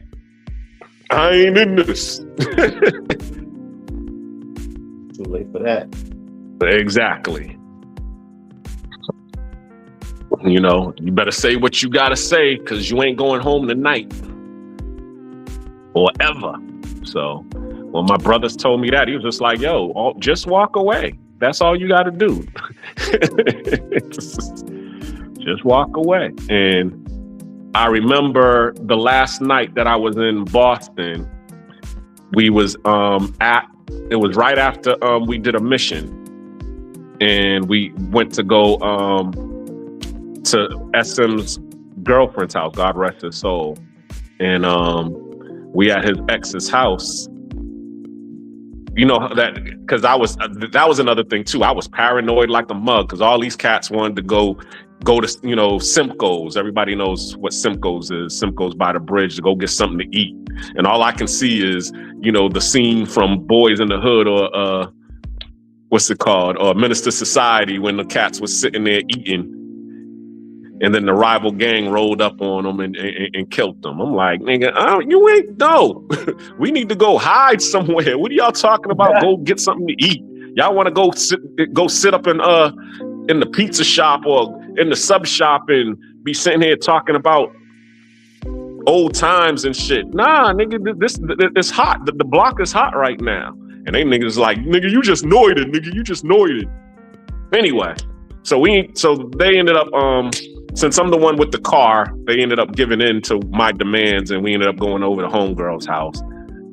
And so my boy ends up hitting on SM's ex right in front of me. And I'm like, damn, dude, his body is not cold in the ground yet. Why are you hitting on his girl like this? And so he's over there and he's touching her. And there was a crew of people sitting on the step. Now they couldn't see it because the door was hiding. They had the door of my car hiding what they was doing. But I could see it. So I ended up just yelling and being like, yo, what the fuck is wrong with you disrespecting this chick in front of everybody? And so that's when she jumped on me and he jumped on me at the same time. Well, nobody knew what he was doing until you opened your mouth and said something. And then that's when he got up out of the car and was like, man, you was a sucker, man. I'm tired of you. I wish you would just go home. And then he ends up leaving and going in our apartment and sitting on the balcony with the rest of the crew. So everybody is on Wilson Street. Wilson Street, right? And they on the balcony of her apartment during the time, and all of them is talking trash about me. Like, man, I don't even know why we hang out with that soft shoe cat anyway. You know what I'm saying? And of course, since they're on the balcony and I'm sitting in the car, I can hear them talking about me on the balcony. And so, homeboy was like, yo, I just wish he would go home. I just wish he would go home. He's been staying at my house because, he ain't got no place else to go. Yeah, I don't got no place else to go because everybody's afraid of them as my father said, he's like, yo, them cats live right around the corner. All they got to do is just roll down this street and see your car and start shooting at the house and one of us get hit. So you got to go. So, and I couldn't go home because my family didn't want me there either. So I'm over, homeboy's house, chilling over there. And he's like, yo, this dude is getting annoying now. So I know this is a long-winded or long story, but homegirl started, kind of defending me like, yo, y'all over here, talking about this dude. He done looked out for you all. He done, helped you all get the tools that y'all needed in order to do what you're doing. Y'all, we riding around in his car. He be sharing, buying us food and stuff. And now y'all talking about him like he's some kind of lame. And that's kind of wrong. And they was like, well, and then that's when they was just like, man, fuck him. I mean, you already see how he be doing. He over here trying to, be Joe College and be Malcolm Farrakhan, trying to kick sense into us all the goddamn time. Sometimes that shit just get goddamn annoying. So she was all like, well, what if he left him right now? And so everybody was laughing. And so homeboy was like, well, I got his keys, so he ain't going nowhere. I had all the tools in the car. And when he said that, I checked my pockets and I had my keys in my pocket. So I was all like, oh, so he think he the boss over here. He think he OG. And all I heard in my head was my brother talking sense into me like, yo, you over here taking penitentiary chances for these cats? And you already see where it's going to go. If you stick around, you either going to be in jail with them or you ain't going to be around. So that's what happened with me. It was like, it was that fork in the road came, everybody always talks about that fork in the road. And that was my moment. It was like, okay, am I going to be here and say I'm going to ride for my niggas, die for my niggas, or am I going to say, I want this all to be over and just leave? Especially, and so since they was disrespecting me during that time, I was like, something, later for all this. I'm gone. I don't care what, I don't care what jacket they put on me. I'm done. I done went on this mission, and after the mission, y'all still talking about me like I ain't do nothing. All right, fine, cool. And so I just put the key in the ignition, started the car, and everybody started looking over the balcony, and it was like, yo, where you going? And I just yelled out, gave them the deuce signs, and I was like, I'm going home, nigga, and drove off. And that's when you heard everybody yelling, hey, come back here, because I had all of the tools in the car. So now they unarmed. They sitting on the balcony unarmed, afraid to, leave because, they ain't got nothing to protect themselves with. And then I ended up, going back to his house, packing up my stuff, putting my stuff in the putting my stuff in the trunk. And just, I went by, a couple of our OG's crib and gave the tools so that they could get their tools. And, of course, I gave my tool away. Mm-hmm.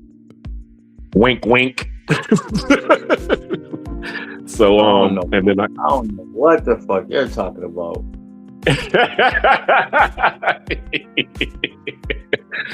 And I ended up heading down to North Carolina. And then once I got down to North Carolina, surprisingly, the next day, my brother wakes me up talking about, yo, you got a phone call. And I'm like, who the fuck is calling me? I don't know nobody in North Carolina. I mean, and it was a Navy recruiter talking about come down to the recruiting office. Yeah. So when I got that, I was like, oh, I already see what happened. Somebody done called the folks on me. But at that time, I mean, I had nothing else going for myself. You know what I'm saying? I just needed. Exactly. I just dodged some bullets, and evidently, my brother and his wife, because he was married during that time, they didn't want me down in North Carolina. So they just made the decision to call the military on me.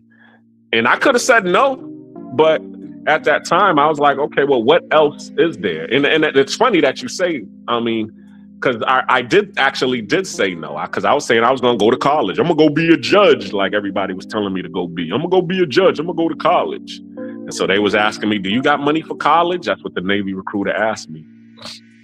And I'm like, yeah, I got money for college. My mom's passed away and she left me an insurance check. So I got enough money to pay for tuition. And after that, the recruiter, he didn't have nothing else to say. But then the boss came out, his chief, and started talking to me. And the one thing he said, he was like, have you ever had Japanese coochie? And I was like, no, tell me more. He's like, oh yeah, they love black men out in Japan. And that piqued my interest. And he's all like, hey, and you could also go to college here in the military and we'll pay for it. And you get paid while you're going to school. And you're getting all of the Japanese coochie that you want while you're overseas. So what I said, sign me up. Shoot. And you get to save the money that your mom's insurance money, which that didn't happen, but I guess everybody got their price, huh? Well, at that time, yeah, my price was, hitting something foreign.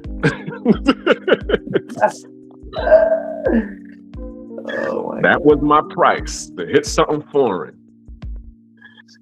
So but it was the best decision. Now, and the funny thing is this, there's no guarantee that I would have went to Japan because when you go into the military, they choose your first duty station. You don't choose your first duty station.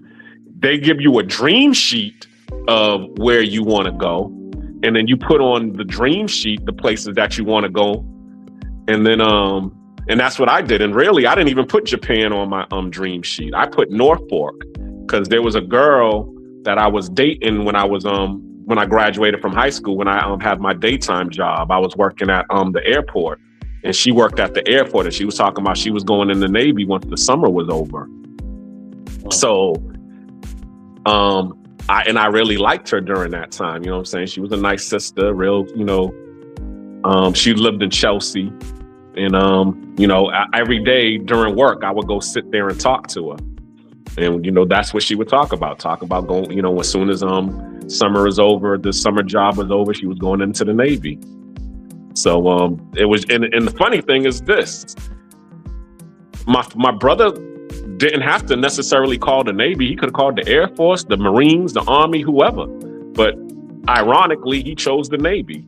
So that was another reason that made me, want to go in. Because I was like, well, if somebody was going in, I know she's already, set to go in. So we actually went into the military together. And we was in boot camp together, but I couldn't talk to her.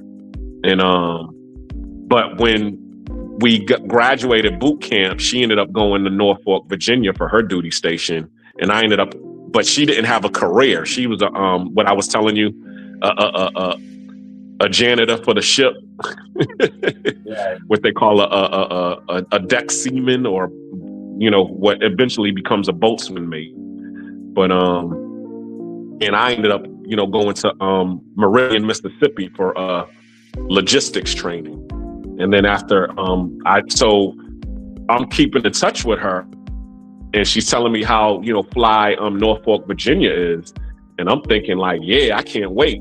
I'm going to Norfolk because Norfolk is halfway between Boston and halfway between North Carolina. So on the weekends, I don't even got to be in Virginia. I could go because it's only like 4 to 6 hours away from North Carolina, and then like 6 to 8 hours away from Boston. So I could be in either state for the weekend, right, and just come on back.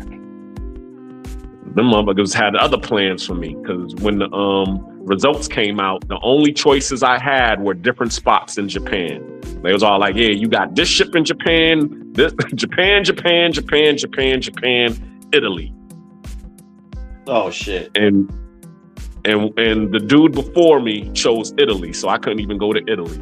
So I was like, damn. So I just picked one of the spots in Japan and ended up in Japan for 4 years. And had the time of my life. Didn't even remember that girl that I was chasing into the military. That sister chick. What's her name? What?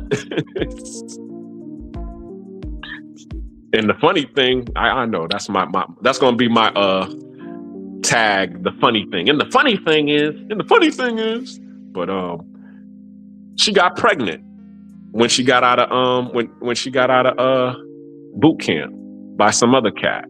She went home on leave and ended up getting pregnant. And then I called her like 6 months later or whatever, and she was pregnant. And she was like, "Oh yeah, I got pregnant by my boyfriend who I was dating while I was still in Boston. But he didn't want nothing to do with me." Say it again.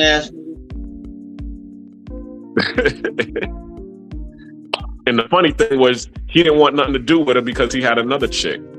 And she was going to ruin it for him because he already had, a baby mama and was living with her and all of that. So he was telling her, "Don't tell nobody." And, she ended up, of course, letting her, the other baby mama know, which ruined everything with her, him and his girl. So he always hated her for that. But her mother, how that your moms tells you over there messing with them bad boys. Ain't there some guys that, are decent that you could be talking to? And of course, whose name comes up. Well, there is this one guy. Well, you need to go chase him because he's a good guy. He's in the military too, just like you. Stop chasing all these bad boys. So that's when she started, being on me. But she didn't want nothing to do with me when we was working at the airport together. It wasn't until she got knocked up. Now she want to be, she want to be on Mike Jones. Back then, they didn't want me. Now I'm hot. They all up on me. We ain't for it.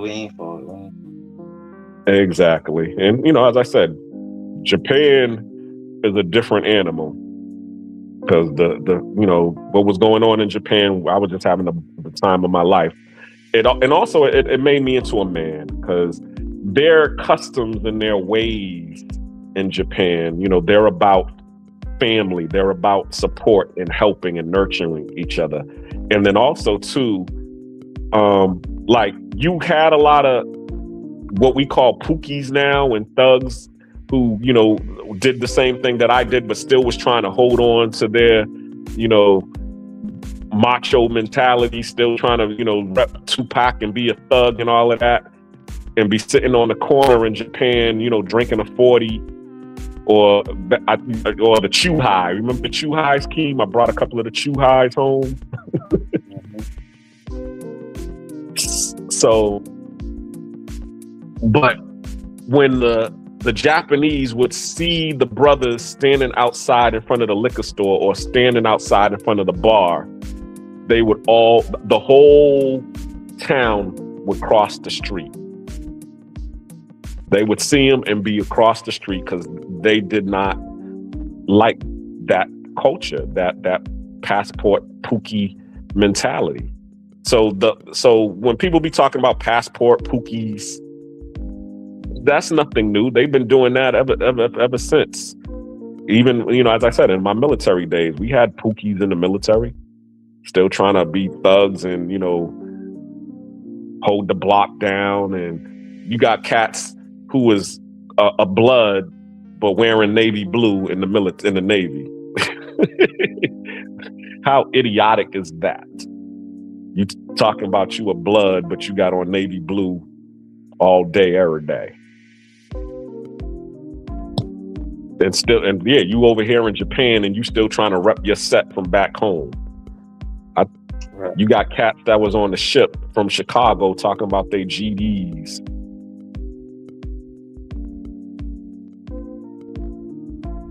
Yeah. That's some niggas getting sent home. Yeah, and some of them got sent home early too. Just what you just said, for either one, because they had a zero tolerance on, drugs. So If you pop positive on that weed test, you got sent home.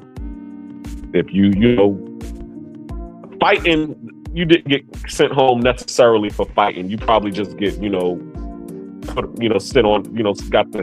got put on punishment. You had to sit down for 60 days or 30 days or whatever. But, that drugs, that was an automatic sent home sentence. And a lot of cats did get popped for, smoking weed overseas in Japan, especially in Japan. If you get caught with weed in Japan, they lock you under the jail. I remember one of my boys, he had a dime bag in his wallet and he lost his wallet, and somebody found his wallet and turned it into the police, lost and found. They checked the wallet, found his ID, and went and nabbed his ass for a dime bag. Nah, that should not stick. Because what? That wasn't in my wallet, bro. I don't know what the fuck you talking about. What the fuck is this shit? I never even seen anything like this before in my life. Well, after the fact. Yeah, well, oh well. Save it for the damn judge, okay? And the judge told him, you could do this time or you could go home. So they sent his ass home, packing right back to the United States. They deported his ass after doing a couple of months in the Japanese jail. So yeah, they don't tolerate drugs in Japan or weapons. Those are the two things you will get locked up under the jail for: drugs and weapons. Because the police don't carry weapons in Japan. Well, not when I was there. They carry the little sticks. They whoop your ass with them goddamn sticks.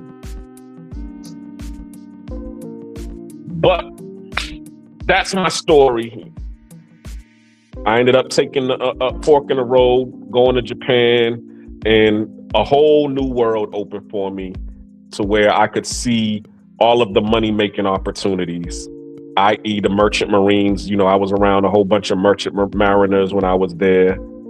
And as I was telling you, them cats was making six figures for, just going out to sea for 6 months. And all they did was just provide us with fuel or supplies while we was out to sea doing our training. Working on base, there's a lot of cats who, had the government service positions that was making six figures, working on base. So you didn't necessarily have to actually join the military. You could have just applied for a government service job on base and been able to get the same benefits as if you was in the military. You can still do that now, because that's one of the things. Shout out to my boy Bird. That's what he did when he got out of the Navy. Me and him was in Japan together, and he ended up staying in the Navy for, I believe he did 10 years. I think he did 2 tours, so that's 10 years. And then he got out, and then he ended up getting his IT certification, and then he ended up applying for a government service job on base in his hometown on the Army base. And he started making 6 figures there. And you also get a if you stay in long enough, you get a pension. You retire. So, once he does his 20 years, he'll retire with his salary. And these are the things that nobody tells us about. Like my cousin, shout out to my cousin Darren. He was in the Air Force. He got out and started working for the customs agency, TSA. He ended up retiring from TSA, so now he got a government pension. And 20 years goes by quick, depending on where you're at. Yeah, because I had to say depending on where you're at. There's some cats who they did 20 years in the pen, and that shit didn't go by quick. It went by, but yeah, exactly. And that was another thing too. Let me add that. When I was in Japan, most of the guys who was on that porch talking trash about me, they ended up getting locked up. One of them ended up becoming unalived. God rest his soul. That was nature. The one I was telling you about that the bullet was meant for. So in the end, he dodged the one bullet that SM caught for him, but he still ended up catching it later in life because he stayed, in the game.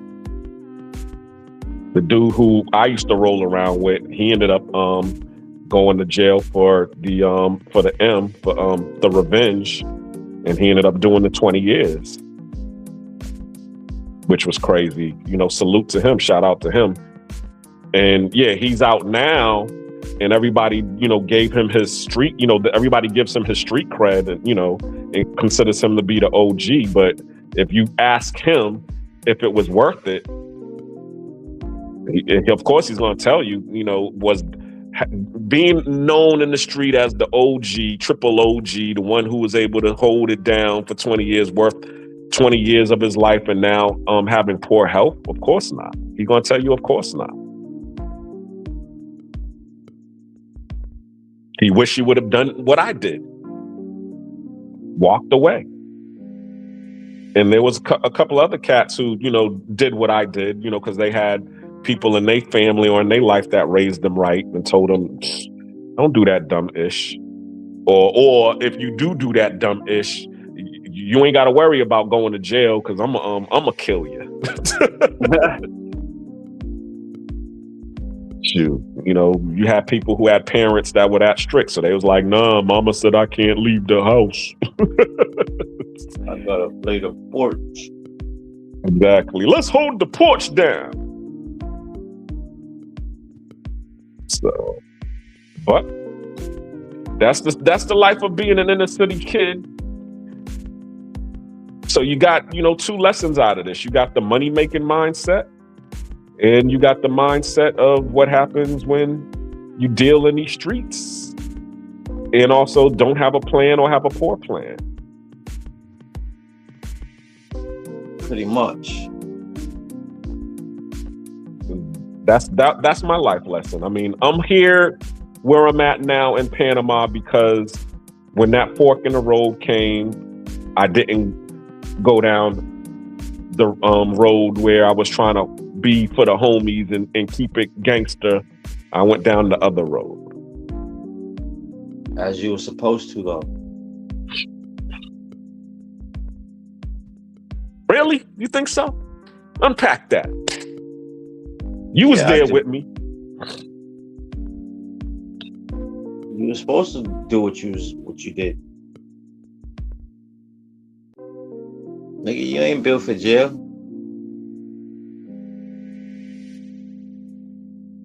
Understood, but my question to you is,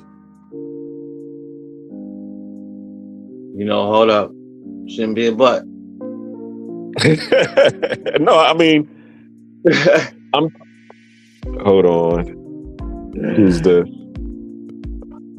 I tell all the youngins to select their job before they sign that paperwork. Yeah, you're right about that. He's talking about being in the military. But some people like myself, I had family that was in the military, but as I said, the moms and other people, they push you towards what they want to push you towards, the job that is more prestigious or more respected versus the jobs that are more stable and more secure, more, what's it called? You might have a little bit more grit to the grind. Exactly. So they didn't tell us to go talk to the our uncles that was in the Army or our uncles that was in the Air Force and ask them about, what life is like, because they're not seeing us going there. They're like, nah, you don't want to go in the white man's army. That's what I already know. That's what my daughter's mother was telling my daughter. You don't want to do what your father did. You don't want to go in that military. That's hard. You want to go to boot camp and have people yelling at you all day? Meanwhile, she getting a nice little check every month from my military benefits. Talking about, I don't know, I think you should go do something else. Go. Didn't you say you want to go be a forensic scientist? You need to go be that forensic scientist you say you want to go be. I don't deter nobody from their dreams. But why she can't do both?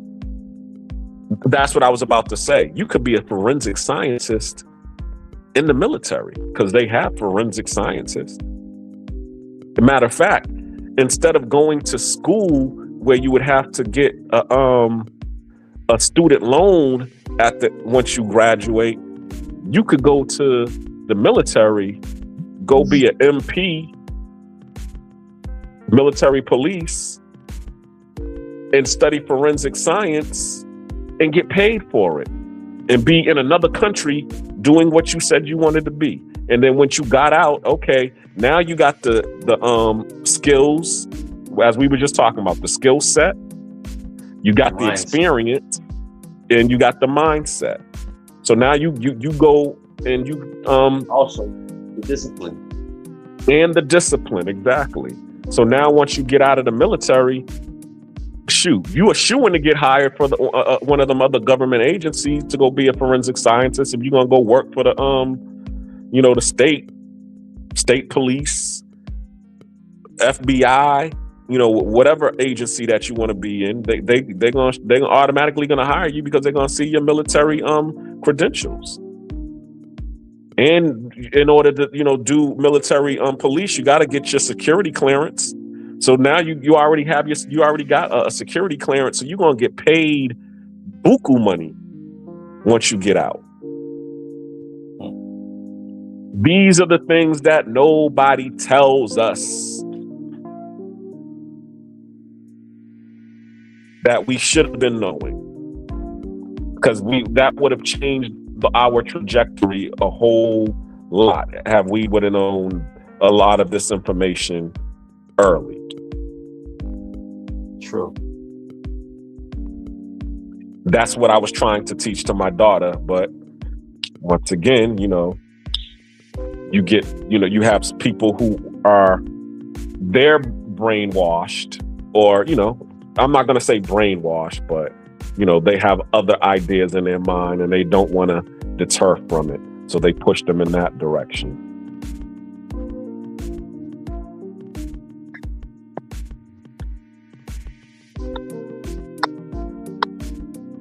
No one tells us this stuff. Hold on. Let me put that one to another comment. You want to read it? Go ahead. No, go ahead. You got it.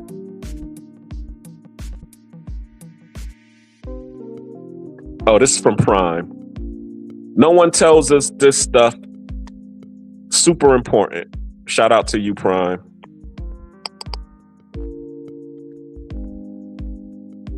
Prime, what is it that you do, man? Come up on stage, man. Talk about some of the stuff that you do, because every time I talk to you, you always be talking about business and real estate and, a lot of the things that you do, man.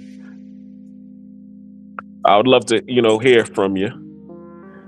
Because, some people in this community, a lot of you all do some good stuff for y'all full-time job and make good money. So I would definitely love to hear from the people who do have the money making mindset and what they're doing in order to make their money. That would be dope.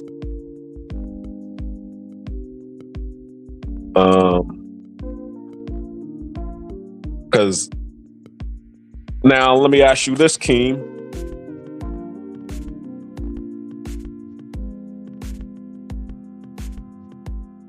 What are some careers that you see out now that is getting to the bag?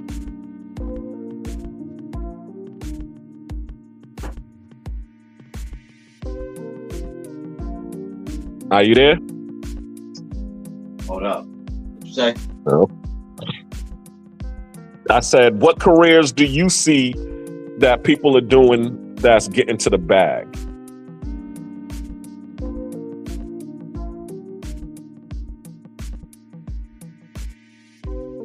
Well,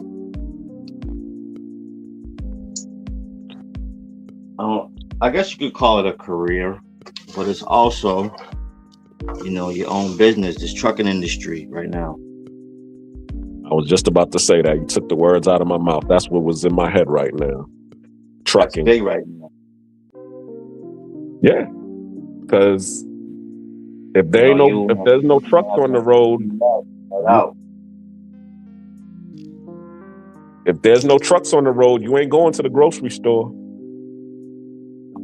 Damn sure ain't.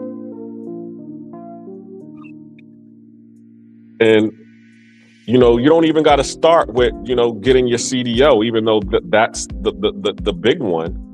You could just do the hot shot trucks, the 26 footers, because you don't need a CDO in order to drive the hot shot trucks. This 26 footers. No, you don't. You just gotta know how to drive. Be told. Exactly. We already talked about the what's it called? The merchant mariners. They making 6 figures in 6 months doing what they doing, being on those boats. Ships, working for the oil industry, some of those oil refineries. I saw a lot of cats making big money working for the oil refineries out in the Gulf in New Orleans. Them cats, I talked about that on one of the lives a long time ago about the floating meth house I was on. Dude was making $3,000 a day helping us clean up oil. Chalupe, shout out to you. I work for the federal government. Matter of fact, let me put it to the stage so people can see it.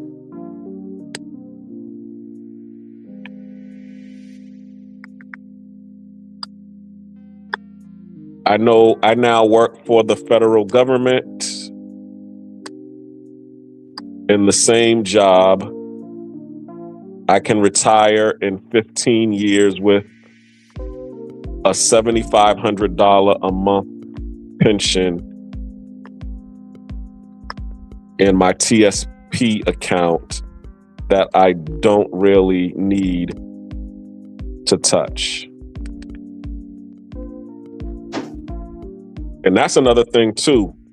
There's a lot of cats because here I'm in Panama right now, and there's a lot of cats that are retired here in Panama and Colombia, whatever, and they collecting $10,000 a month because they done retired out of the military or they are 100% disabled. So when you get 100% disabled or disability from the military, that usually is a $4,000 check right there. And then because, as we said, they decided to go work for another government agency, i.e., customs or civil service or government service or whatever, and then they go work for another 20 years. By the time they turn 55, now they got another retirement pension check. So there's cats out here that's just getting $10,000 a month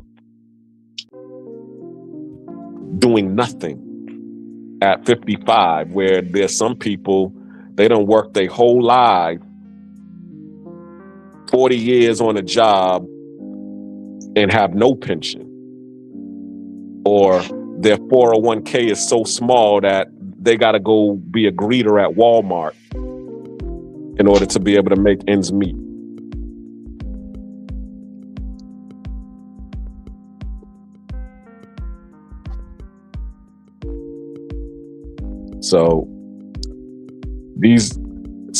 And I ended up in the military by accident, as y'all know the story. But ended up getting, my disability. And now I'm able to be here in Panama living off of my little 2 G's a month. But I also, because I learned how to, the real estate game, I learned how to be a landlord. So I get another 2 G's a month from being a landlord. So I'm sitting on 4 stacks a month. And to live in Panama, you only need $2,500 a month in order to live here. Now, if I was back in the States in Atlanta, I would have to live off of the full 4,000, which means I would have to go back to work, if I wanted to get the extras to be comfortable.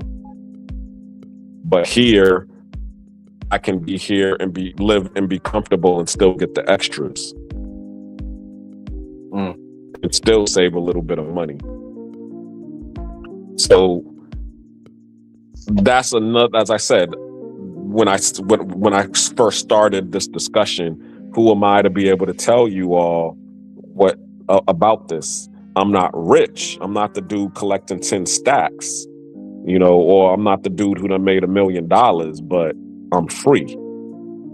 I don't have to, my expenses is $2,500 a month or less.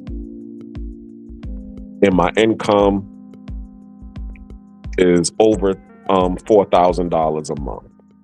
So I get to sit here and chill and, politic with you all like I'm doing and give you all the game that I'm giving you so that y'all can be able to do the same thing. Because I don't want to just be out here, because that's what happens too. When you get to this point in your life, because I'm not where I want to be, where I'm just what they call, if anybody who did the read Rich Dad, Poor Dad, he talks about the rat race, okay? And if anybody played the game that I encourage everybody to play, which is called Cash Flow 101, okay? In the game, Cash Flow 101, it's basically how to get out of the rat race, which is make sure that all your expenses is paid by passive income or mailbox money, the money that you make in your sleep. When you have the total amount of your passive income or mailbox money exceed your total amount of living expenses, you are officially out of the rat race. Now, that's where I'm at in the game. I'm officially out of the rat race. But there's another part of the game, which is called the fast track. The fast track is when you're able to duplicate what you did to get out of the rat race 10 times. When you're able to do that, that means that you're able to 10x your income, your passive income. And then when you're able to 10x your passive income, that puts you on the fast track to be able to compete with the big dogs and to get into some of these big, investments that makes you millions and billions. When you start hearing about people that's on the Forbes 500 list, you in that arena. So I ain't on the fast track. I just made it off the plantation. But since I'm so close to the plantation, I'm just trying to show all my other family and friends and people who are trying to get off the plantation what they could do in order to get off the plantation and become free. And I'm not telling you to go out here and sell drugs. No, Hope did that. So hopefully you don't have to go through that. I'm just telling you, the stuff what should have been said when you were younger. And if you don't know, now you know. Somebody done told you, so you can't, say that nobody told you, because I'm telling you right now. My cousin Keem is telling you, from his mistakes. We all made our mistakes.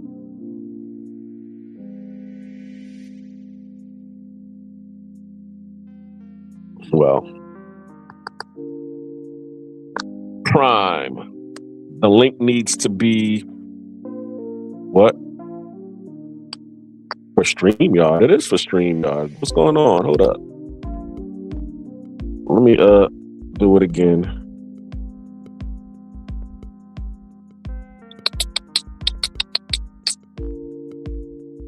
Link copied.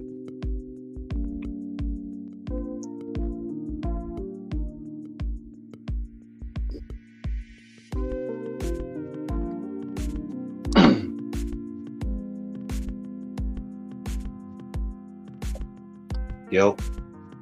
Yeah, I'm here. No, I was reading the chat and it said the link needs to be for StreamYard, and I'm like, okay, hold up. I know I put the link out there. What the hell is going on? Hold up. See, this where being blind gets you.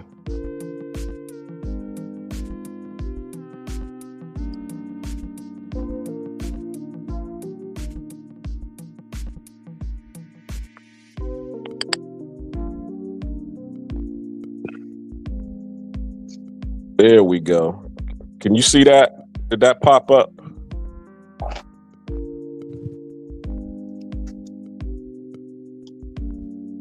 All right, the link is up there. I've been rambling on for about 2 hours now. I hope y'all was able to pick up what I'm putting down. We missed our two co-hosts. Gone Girl, who ain't in here. Oh, okay. Hold up. We got a guest on board. Let me add to the stage. Prime, you there? Yo, what's up, brother, man? Shout out to the panel, man. Thanks for joining us, man. I appreciate it, man. Yeah, man, I had to come support you, man. You know? Definitely appreciate it. So, man, yeah, I always hear about Big Prime over there, Optimus Prime, making big moves over there between here and the DR. So, what is it that you do in order to make your money? Well, I'm actually bouncing back, brother, because I had two businesses before, and originally I had a car rental business in Miami, and that was good for a little while during the COVID era. Mm-hmm. And then I had saved some bread, and I went into the home healthcare space. Okay, actually, that's what I definitely need to talk with you on that, because if you looked at my I did a live yesterday, or I haven't put the full. I just put a couple of clips out there, but I'm actually, that's where I'm going here in Panama. I'm looking to open up a home health care business here in Panama, because there's a lot of retirees here. So that's a needed industry idea here for us. That's a good idea, and you probably won't even have to deal with all the red tape like over here. Exactly. You know, so that's not a bad idea at all. Mm-hmm. Yeah, so I went into home health care because the car rental thing slowed down for me in Miami, and so I went to home health care, and I went to Houston, and that was cool for a little while, but you know, I never really got to see the business in full stride, because you know, sometimes when you go into business with different people, investors, you know, sometimes there's differences and stuff. So I ended up going through some type of lawsuit, you know, shit like that. Mm-hmm. And yeah, so I had to regroup, man. So I'm actually from Maryland. I'm right here. I'm outside of DC, like right outside of DC. Okay. And I was Army, so you know, I'm getting the, you know, that monthly, you know. Exactly. Yep. Getting that at 100, and I've been just grinding, man. Like I do a lot of side work. I was driving Uber. I'm learning how to trade stocks right now. But I'm always, the reason why people always talk about me, entrepreneur spirit, because I have it in me. It's in me. Like I'm gonna start another business. It's in me. You know what I'm saying? Like a lot of people only see the success part, right? They only see the people that are winning, but they don't see the grind it took for them to get there. The 50 businesses they started before that. You know what I Facts. mean? They don't see that part. So I mean, I'm gonna get there. You know, it's been a rough decade, but I'm starting to like things are starting to kind of go my way.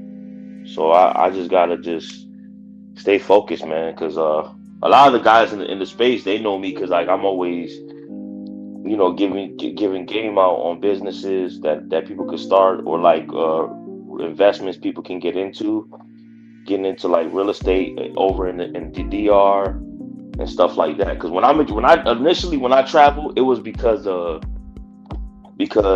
was looking at business. I didn't go like Mm-hmm. most people went. Like they heard something on YouTube. Nah, I got invited through a veteran to go look at some business opportunities, and then I Okay. saw then I saw the light. Mm-hmm. Yeah. So Yeah. I mean, I heard you say that when I first time I ever heard you on a panel, you talked about restoration, which was crazy because people don't talk about restoration. No one. Mm-hmm. And when I heard you say Surf Pro, I was like, oh, this guy know what he's talking about because they used to have the green trucks with the orange on it. Yep, I exactly. was Yep, like, yeah, he I knows. was one driving those. I was driving either the box truck or the cargo van. One of the two. Yeah, yeah. So I remember you talking about that. So, and then this live was good, man. I didn't hear everything. I was kind of in and out, but man, like the military and stuff, man. Like a lot of the stuff they just didn't tell us, man. Like a lot of the black and Hispanic brothers when we got out. Excuse me. There was nothing. Yeah, of course. I mean, even the benefits part of it, because I didn't, it was 20 years before somebody told me about I could actually get my benefits increased. Me and my father was sitting on 30% for 20 years and happy. We like, yeah, that's a car note right there. That's what my father used to always say. He would take his money and go pay on go finance a Benz or something and use his retirement check in order to get his car paid for. And then finally, our cousin who got out of the Air Force, he started talking to his friends that were prior military when he was working for customs, and they started, showing him how to get the increases. And he was the one that told us. And then I ended up, like, all right, let me go take a chance with it. And then they increased mine to like 40-50% in the beginning. And I was happy with that. Yeah. And he was all like, nah, you could get it increased even more. Matter of fact, just go get a lawyer, man. And he told me, he referred me to this lawyer. And I think it was just last year, the lawyer got me an increase to 80%. So I've been sitting on 30% for 20 years. And and he told me too, he said, as you did this when you first got out, like within the first 6 months, you should have gotten your 100% if you would have went and got a lawyer. That's how they get people, man. That's how they get people, man. I didn't know about it until 5 years after I got out, and then I went for it. It was tough. I got all the way up to like 90 on my own, and then somebody had to help me get over, get over because I just didn't. There was stuff I just didn't know about. I didn't even know about. I didn't know what a secondary condition was. I didn't know supplemental claim. I didn't know anything. They don't tell you any of that. There's no like there is, but there isn't, right? Like they don't tell you, hey, if you want to get your disability or whatever, you got to go here and look. They don't tell you that. They just say, hey, man, here's your ACAP packet, and good luck. Mm-hmm. So I think that's important, man. And like we, in the back channels, bro, we could talk, man, and see how you can get over, man. Get over to 100, because there's a lot of gaps in people's stuff, man. Exactly. Because I mean, really, they wasn't trying to get me for my blindness, because they was like, oh, that's not what they told me. That's not a service connected disability. That what you have. But one of the lawyers was telling me was they could have prevented it because you only had it in one eye when you went to the hospital, and now you got it in both eyes.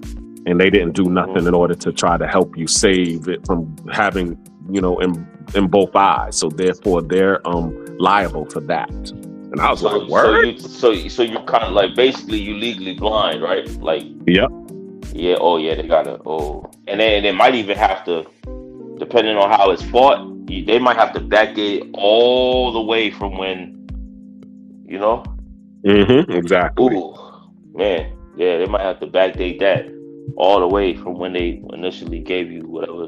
What do you claim when you put the claim? Yeah, with the diagnosis, man. So, I mean, look, even a simple thing as like shaving profile, I didn't know that. I didn't know there was anything for people that had skin razor bumps and stuff like that.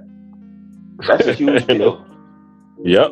And there's cats that's getting paid at least, 10-15% just on a shaving profile. Oh, they gave me 30. Yeah. Wow. You joking. Man, hit me up on the back channels, man. Like, just stuff like that. That's how you help people, man. Like, there was a guy who helped me. He was in the Marines. I was Army. There was a guy who helped me, and then like what I did, I paid it forward. I said, all right, well, he helped me, so I helped 2 other brothers get their 100, and then my other bro just got his 90. So now he just got to get over, and my other boy just got 60. So he just got to get over. So it's like there's so many little gaps that people that don't know.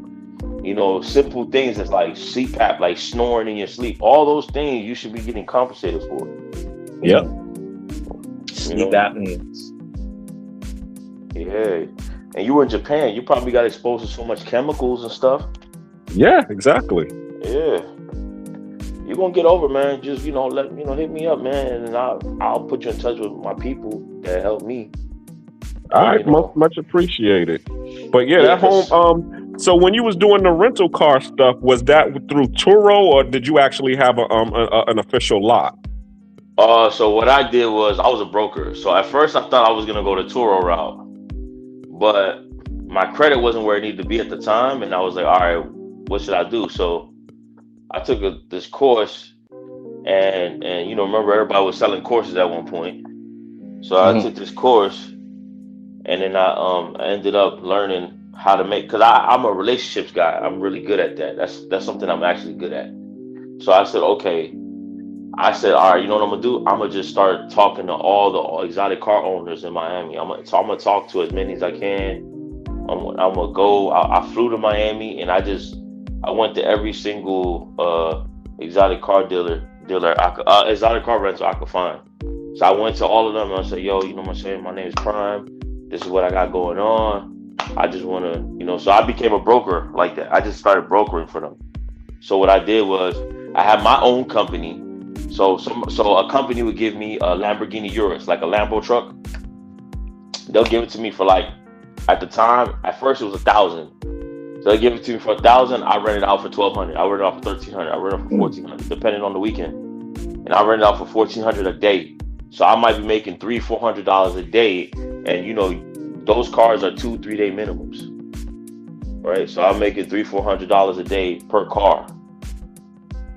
That's how I was making my money. $300-$400 a day. That's not a bad end of the day. Oh no, it's not bad end of the day. You're not driving. You're not doing nothing. You find the people who want to drive the stuff. And then the only thing that at the time was difficult was a lot of these companies, they didn't let you drive their car for like marketing and stuff, which would have helped a lot. Because if they let you take the car out for marketing, you would have more customers. But, people don't realize how much these things really cost, man. These cars are like $250,000, man. And there's so much issues and liabilities with these cars, man. It just costs too much to replace one thing. So it's I understand why they were kind of like that, But I was doing the cars. I was doing even like cars like the S500, C-Class, E300. I was doing all of those, even those cars. Audi A4. I was doing those. I made more money on the that's funny. I made a lot more money on the cheaper cars. But then I got into the boats. You know, started doing the boats in Miami,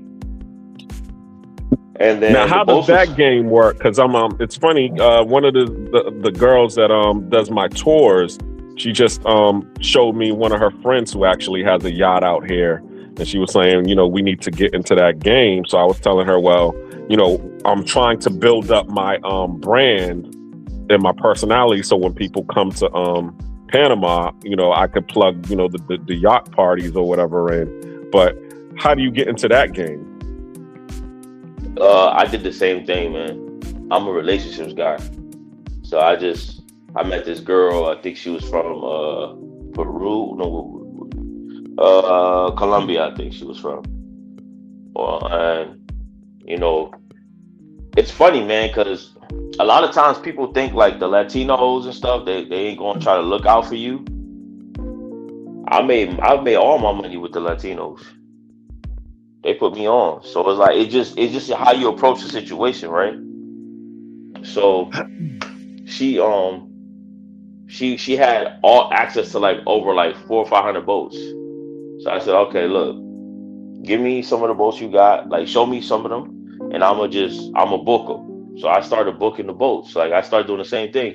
I started putting my money on the top. The problem with the boats was, um, usually the guy, they have the captain and the I forgot what they call the guy.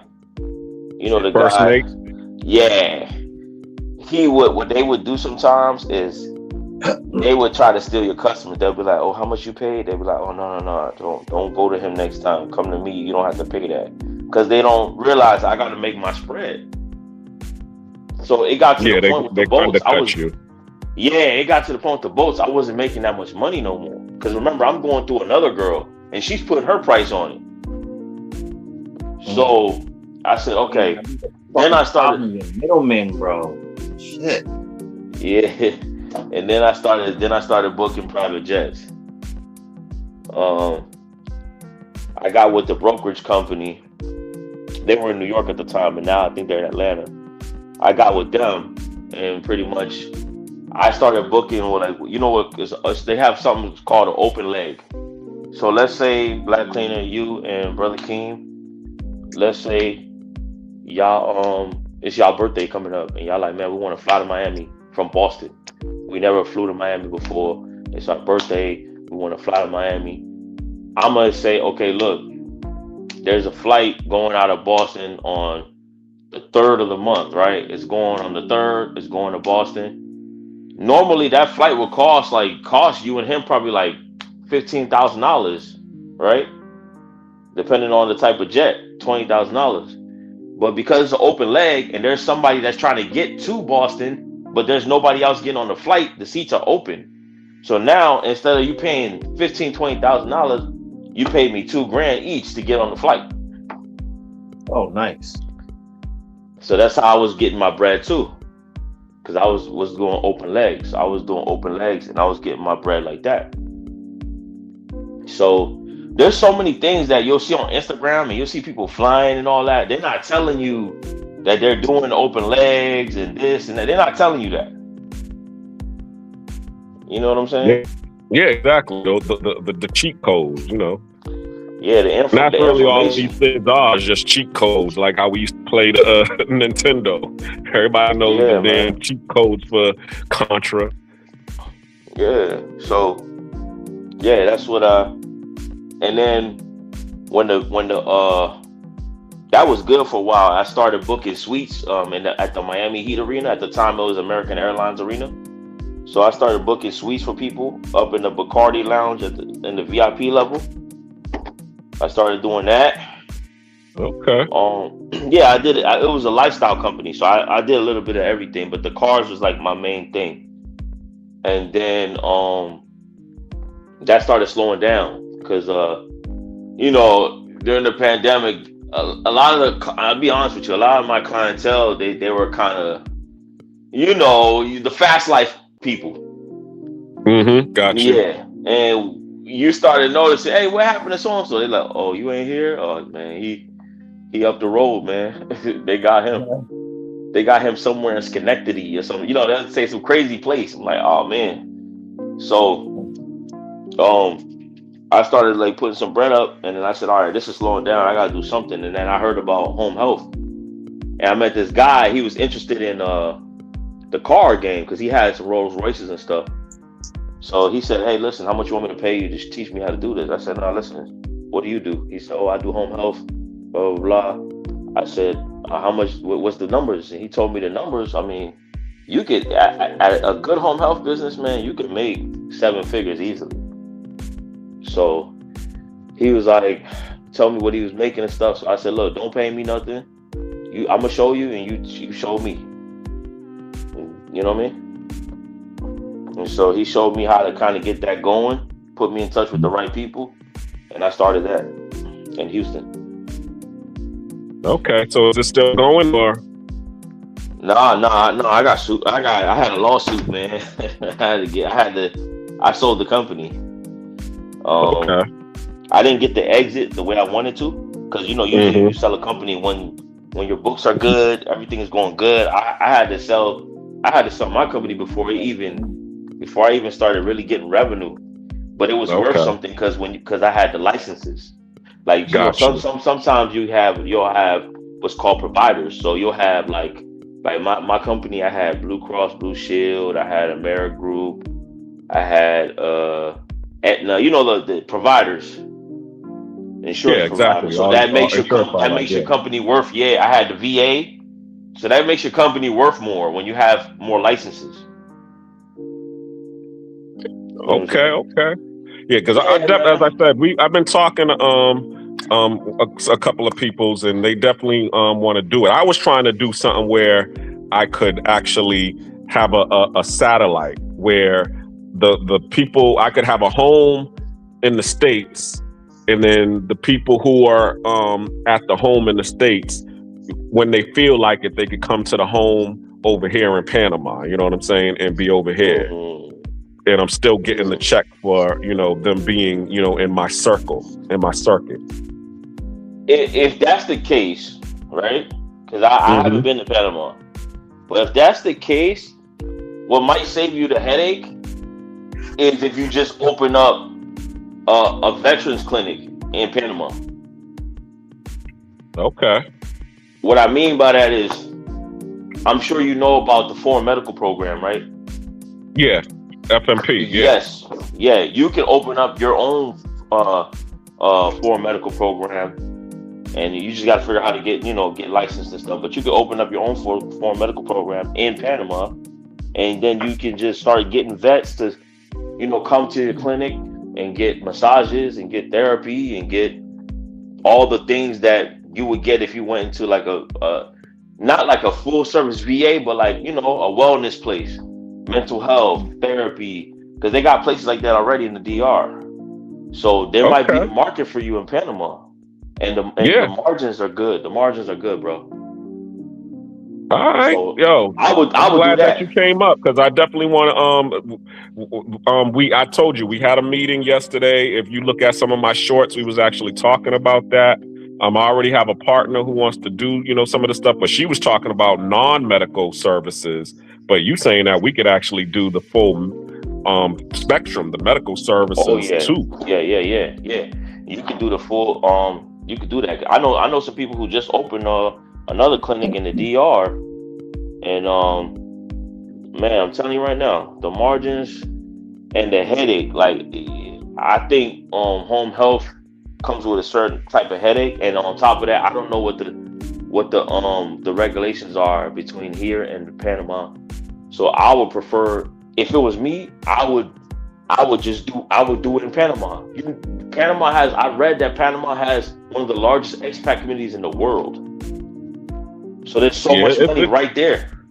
Yeah, it's getting big. Shout out to Charlotte Van Horn, because homegirl is doing her thing. She's bringing, if anybody's responsible for bringing these expats, well, the black expats mainly over here, it's her. And she's been doing her thing for the past couple of years. There's another lady that brings the white expats, but Charlotte's the one who's been bringing all the black folks over here. So, if you get a chance, man, look into that, man, because that's where it's going. Because for vets to know that I can get my medications, I can get therapy. I can get physical therapy. I can get an aquatic therapy, a pool, whatever. If I can get these services in Panama City, why do I have to go back to Miami, or why do I have to go back to the States for anything? Unless it's a major surgery or whatever, why do I have to go back? I get everything here. I go to Black Cleaners Clinic, and he's got everything I need in there. Listen, I've heard some crazy numbers, man. I've heard some crazy numbers that some of these clinics are making.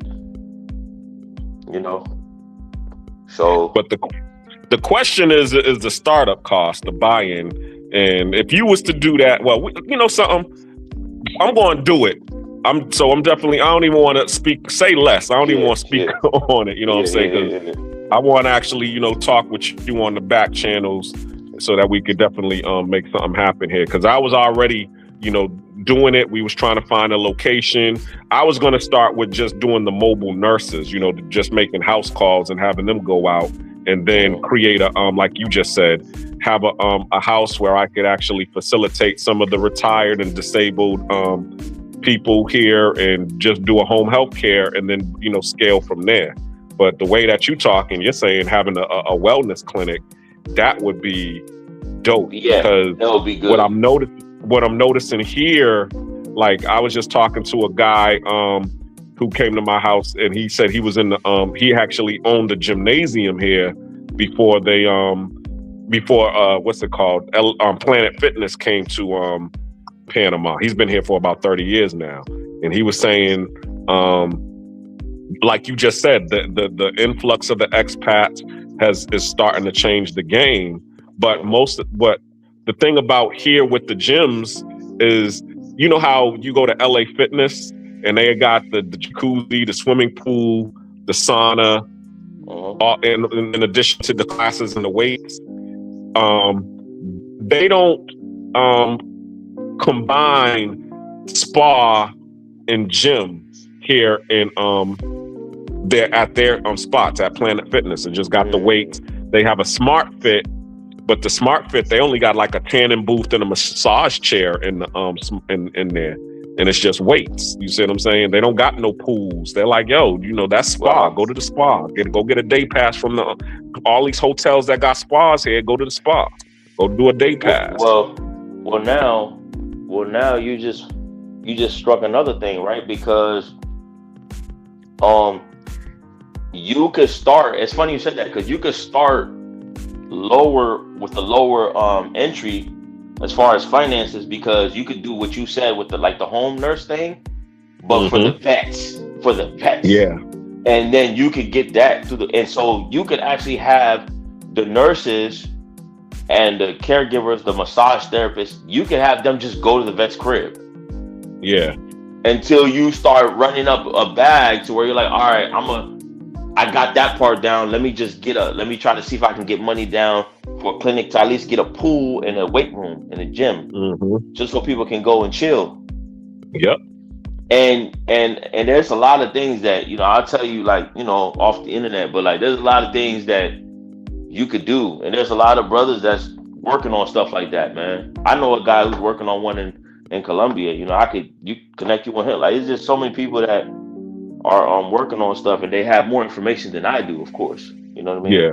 I'm just telling you from the surface. And even to do you one better, if you go to the next time you go to the DR, or, you know, in case you end up going to DR for Ryan's party, yeah, I'll help you get signed up to one of the clinics in the DR. So when you get there, you can see kind of how they run it. Yeah. And you can see for yourself, and then duplicate it. Yep. Yeah, you're like, oh man, I'm like, and then it's Panama. Like, what, man? Once they find out there's an American or there's a vet doing that, and and I don't have to go. I don't even have to go. You see, they even have it to the point where they even call the cabs for you and the Ubers. They pay for that. So you have to know. You have to know that the margins are good, because they want you to come in. If the margins wasn't good, they wouldn't be paying for your cab.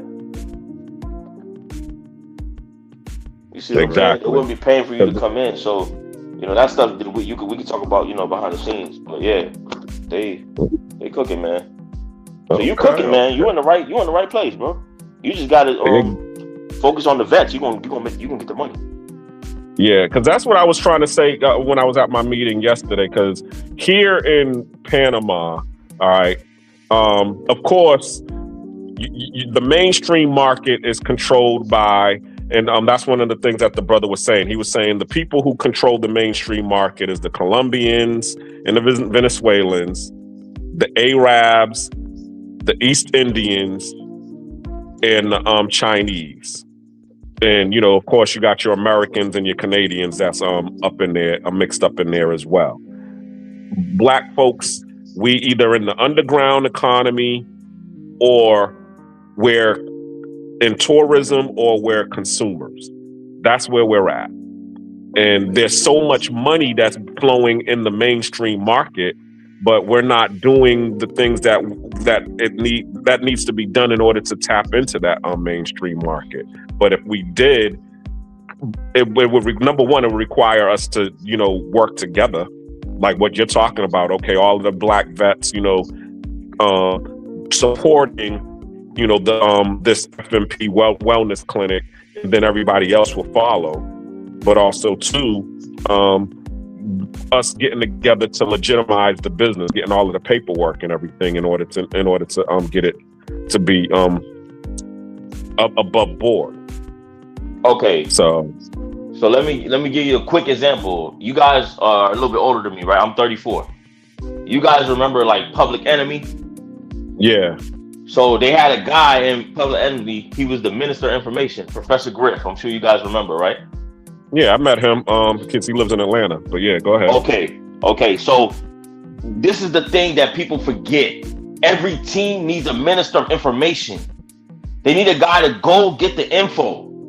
This is the biggest issue that I'm noticing when I run across different groups and people doing business. It's like, okay, where are y'all getting information from? It's like, oh, no, we heard, or, this guy said it, or ChatGPT. Like, all right, you need a guy specifically to say, hey, can you just go get that info, man?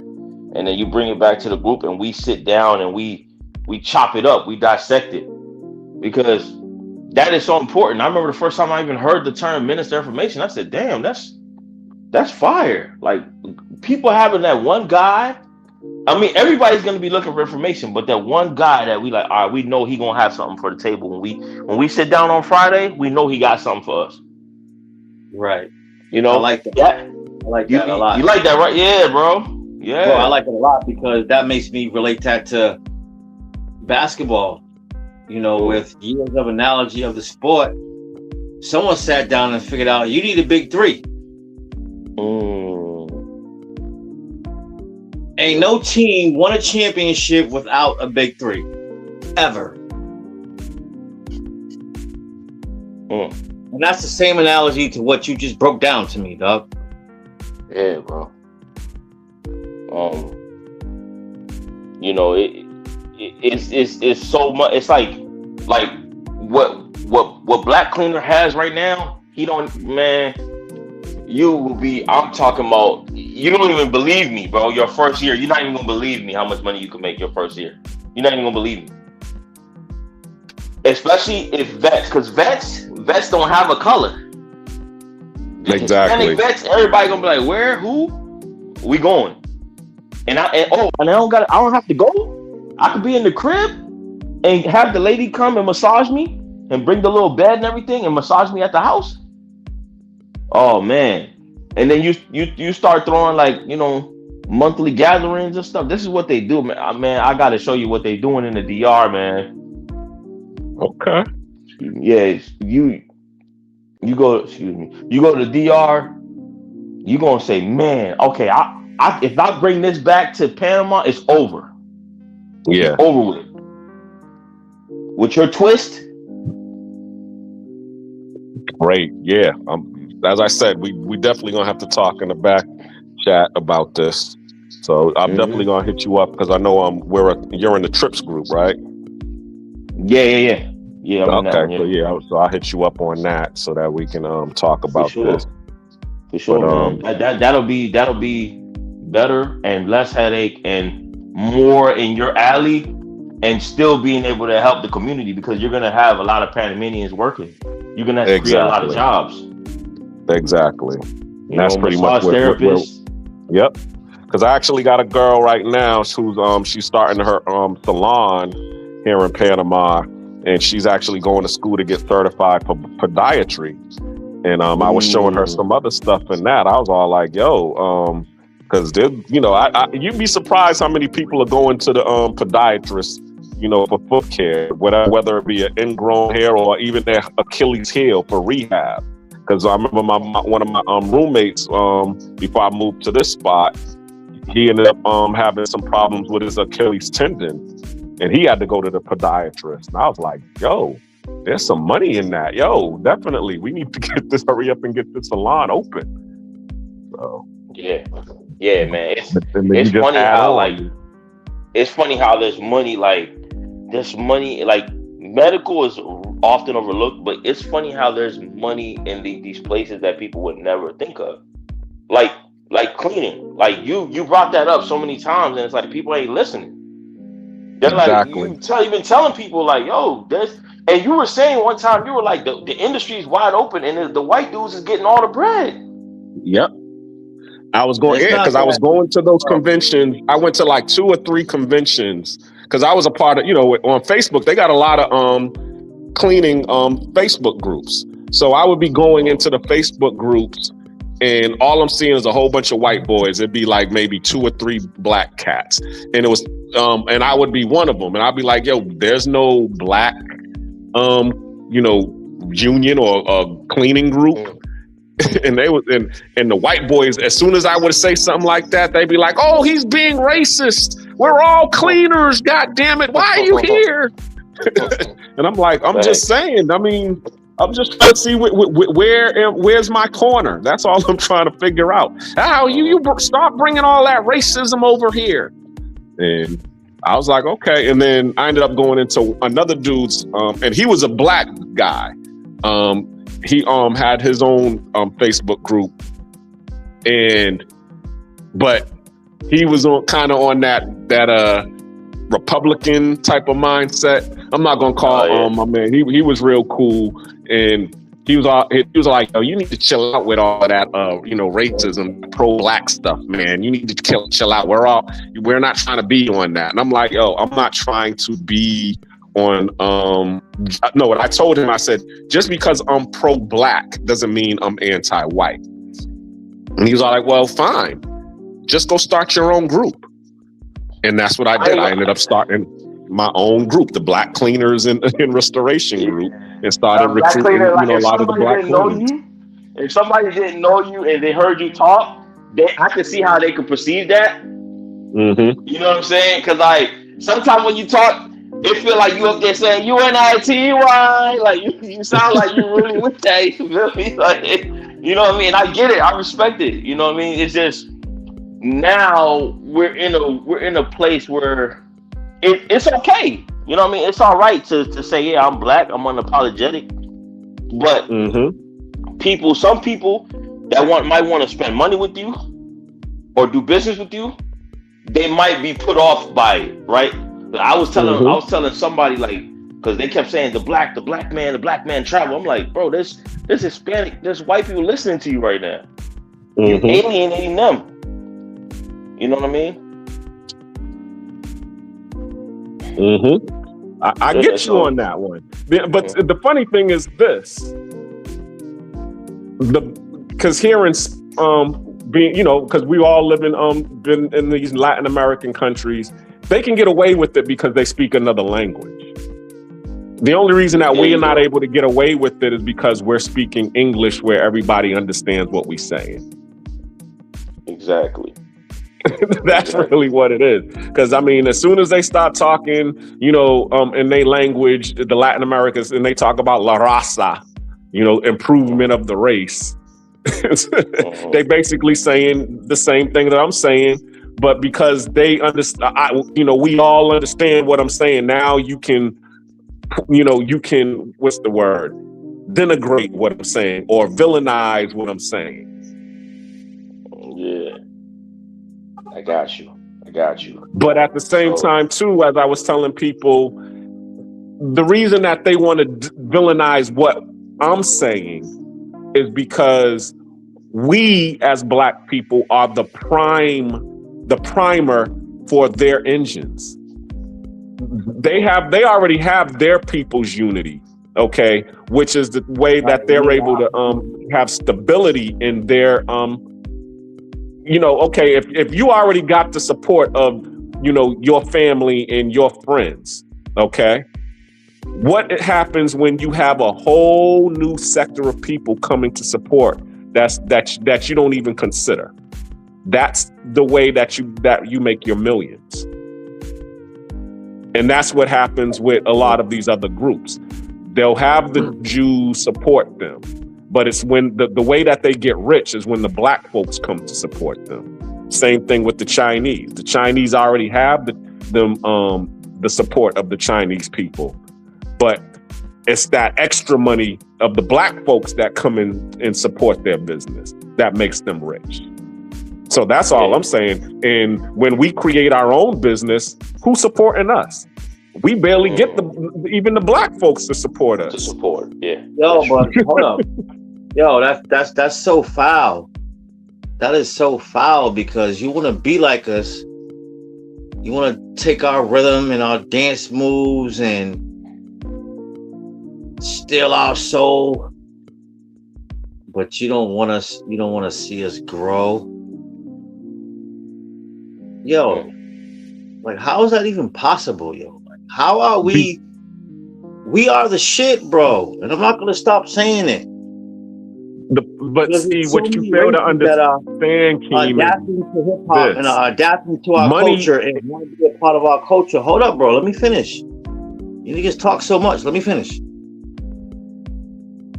Like, that's not cool, yo. We all should be able to.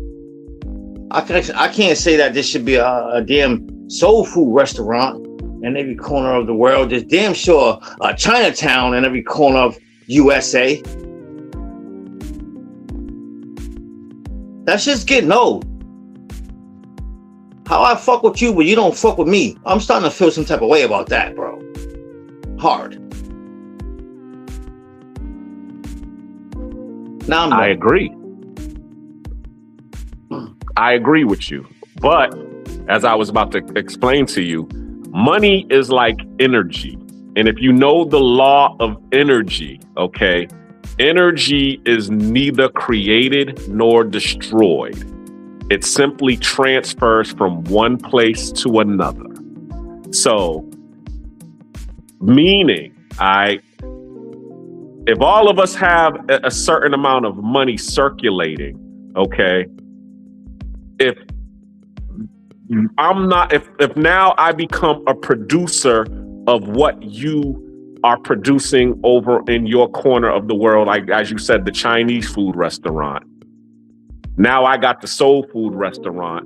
There's only a certain amount of customers for our industry. So they're only going to come to, so it has to flow somewhere. So what they try to do is, and I have to put it in this analogy, with the whole state property, Benny Siegel, there ain't no competition. You either get down or lay down. Because I want the money flowing over here. I don't want to share the circulating or the flow of the food money. So I don't want you opening up a soul food restaurant across the street from me, because that's going to take away my market share. And that's what really happens as soon as we. You missed my point. There's a Chinatown in numerous parts of the USA. Where's there a nigga town in China? Where's there a nigga town in Japan? And I don't want to say niggas, but where's Black town in those places? Where's that at, bro? That's what I just said. I understand what you're saying. They don't want the competition. That's what I'm saying. Why are we competition and you're still in? Because to them it's a market share. Well, I'll say this. We believe in the law, even what Prime just said. Prime said it best. There's money. We all can make money. We all can eat. You know what I'm saying? There's money is abundance. They don't believe in that. They believe in scarcity. So they're like, all right, well, because these resources are scarce, we need to have somebody being a consumer to our production, to our supply. That's really what it is. So it's fucked up. But that's what it is. What it is, and the name of the game is we need to understand that's what it is. We have to start changing. And I'm not trying to say we trying to run Chinese restaurants out the hood, but if you don't fuck with me, I'm not fucking with you either. And that has to start happening. So it's funny you said that, brother, because when I went to Nigeria, they had a Chinatown. I went to Ghana, they had Chinese business owners telling black people what to do in Africa. They have, I know you heard about Jamaica, Chinese running things in Jamaica, in Trinidad. They in the DR, they got like Home Depot type of spots in the DR. These Chinese people, everywhere you go, there's a Chinatown, everywhere, in Africa too. They even have a Chinese police station in South Africa, a police station. Can you imagine if us three set up a police station in Hong Kong? We wouldn't make it tonight, man. Fuck out of here. That would never happen, bro. Fuck out of here. Yeah. So I get what you're saying, man. I get it, man. It's frustrating. And as black people, that's the type of shit we gotta start paying attention to in our neighborhoods. Yeah. Nigga, if you don't fuck with me, I'm not fucking with you. Yeah, facts, bro. You know, when I used to cut hair before I got into business stuff. I was a barber in the Bronx, right? And all the Arab dudes from Yemen and all that, they owned all the chicken spots off of Burnside Avenue and all that. They owned all the chicken spots. And there was a guy I would talk to every day. I thought he was my friend. We talk every day outside. He smoked a cigarette. I'm just on the phone. I don't smoke cigarettes, but I'll be outside talking to him when I ain't have customers. I thought he was my friend. One day I said, hey man, you own 2 spots, a liquor store and a chicken spot on this same street. How do you do that? How did you find the capital? How did you do that? You know what he told me? He said, you don't want this life. Just go back to work. You don't want to be an entrepreneur. I'm like, so why are you doing it then? So yeah, why are you doing it? With money, they want to deter you away from doing what they're doing and doing it better than them. Yeah, they don't. He did right then and there. If I didn't have the entrepreneur spirit, he would have shut down my dreams. If I didn't have that spirit. But guess what? I knew another guy on the street, Korean, they owned a Chinese chicken spot, a carry-out spot. And he told me, I said, yo, how did y'all get the bread? He said, listen, when we're coming from Korea, they have, like, I know you guys have heard of it. Some people call it Susu Association, you know, like where everybody puts money together for the community. So he said, when you get here, when you land in Queens from Korea and you land in Flushing, they got 200,000, 250,000, 300,000 waiting for you. The community, they got the bread waiting for you. And they give you the bread. They say, okay, you're going to open this. They tell you what you got to open. You're going to open this because we need this. You're going to open that. Then the next family comes. Like Black Wall Street, brother. See? And he told me that. He gave me the sauce. I said, oh. And I started thinking about us. I said, man, you give the first dude 200,000, man. You never see him again. Or so that's how it used to be. People waking up. Exactly. But there's ways to, you know, like what you just said. There are ways, like when I came to Panama, I invested in this girl that I was dating business. You know what I'm saying? I didn't give her the money. I just said, okay, well, what do you need in order to do the business? I need the supply. So I ended up going and buying the supply so that she could do the business. All right, well, you know, when you start making your money, just pay me back when you pay me. I mean, when you start making your money.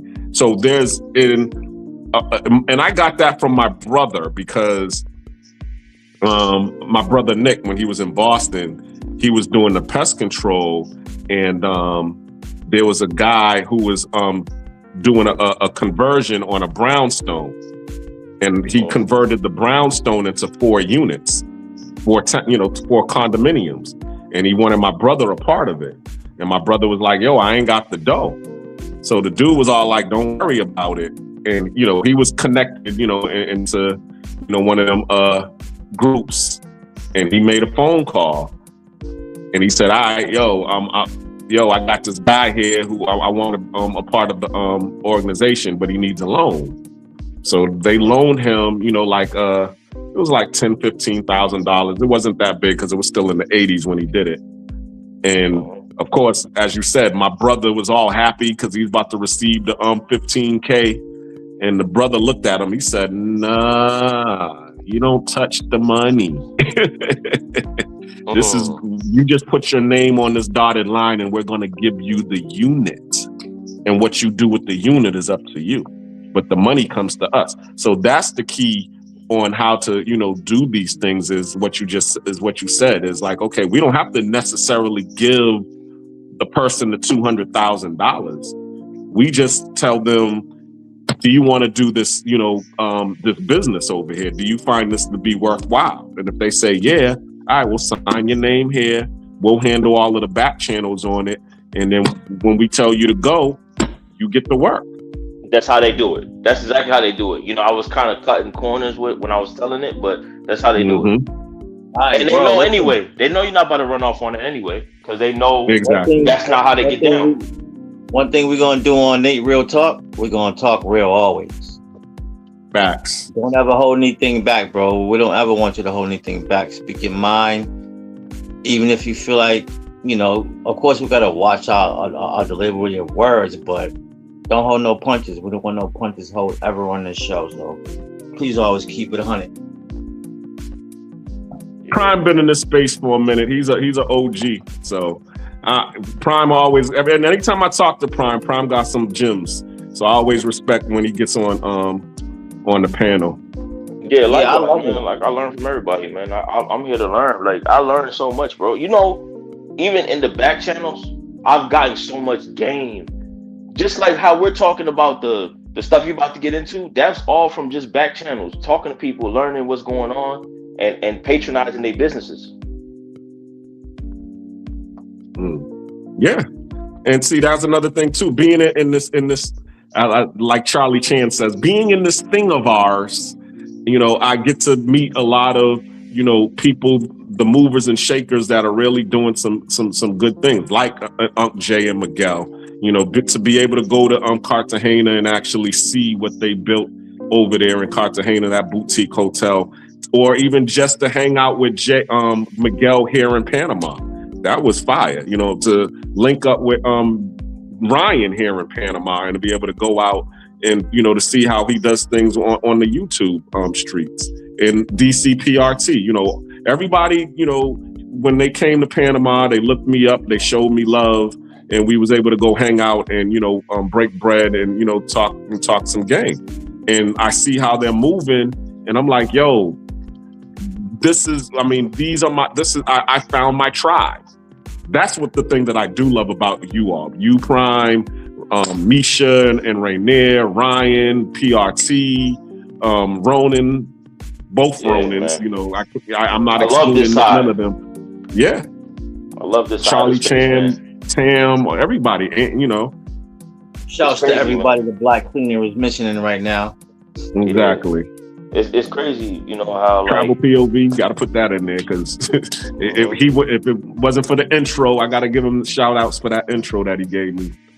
Yeah, this is the side of the space that people don't, they don't really know about, because this is what we really get into over here, And it's okay because they'll figure it out later. It might not hit right now, but as long as the content is here. Because as I said, here we are, we in our, 30s and 40s, okay? And there's a lot of information that nobody told us when we was growing up, like the military and the benefits and, all of this blue collar hustle, the money that you can make doing this. But as soon as we was able to, to really peep game and get some sense into ourselves, that's when we started, looking for it. As they say, when the student is ready, the teacher appears. So we are not, this content here that we're creating right now might not be for today, but as long as I keep it out there, somebody's going to be like, yo, like what you just said about Professor Grip. Okay, there's going to be a Professor Grip who's going to be looking for this information. Yeah, man. So I just want to tell y'all, man, I appreciate y'all. I got to run, but I appreciate the panel, man. I'll definitely come back and support, man. Shout out to brother Cool King, man. It's nice to meet you, brother. Shout out to you too, bro. I'm looking forward to interacting with you again, man. All right, brother. All right, Black Cleaner, yeah, man. Hit me up, man, on the back channels, man. I'll get you going. Hit me tomorrow, whatever. I'll get you going. All right, bro. Let me unmute myself. Yeah, most definitely. I'm gonna hit you as soon as I get off. As soon as we end this, I'm gonna hit you. All right, bro. All right. Peace. There you have it. So what you think about this one, King? I don't even want to talk about it. I just need people to like and subscribe, chime in, send your opinions, tune in, send your comments, and help us keep this going. Facts. And Prime just touched on another thing. I didn't even talk about the industry that I'm in, which is the cleaning industry, which is another hidden gem out here. Because I was in the pest control industry and I lost my driver's license, and I lost my job because I lost my driver's license. I didn't lose my driver's license, but I got into a car accident, and my insurance, to insure me the premiums would have been too high. So no pest control company wanted to mess with me. And in order to do pest control, you gotta be able to drive to the customer's location. So I was out of a job for like a year and a half, just sitting at home. And that's when the BP oil spill happened. And somebody told me a long time ago, just what I told you earlier about the law of money. The law of money is similar to the law of energy. It's not created nor destroyed. It just transfers from one hand to another. So what you got to do is figure out where the flow of energy or the flow of money is going and position yourself there. And when the BP oil spill happened, that's when I saw it. I was like, oh, there's about to be a whole bunch of money flowing there. How the hell do I get there? How can I get some of that money? And shout out to, my cousin during that time. He hit me up on Facebook and he was like, yo, I'm out here getting this BP money. I said, how the hell are you getting the BP money? He's like, yo, I'm out here, driving the back trucks that suck up the oil.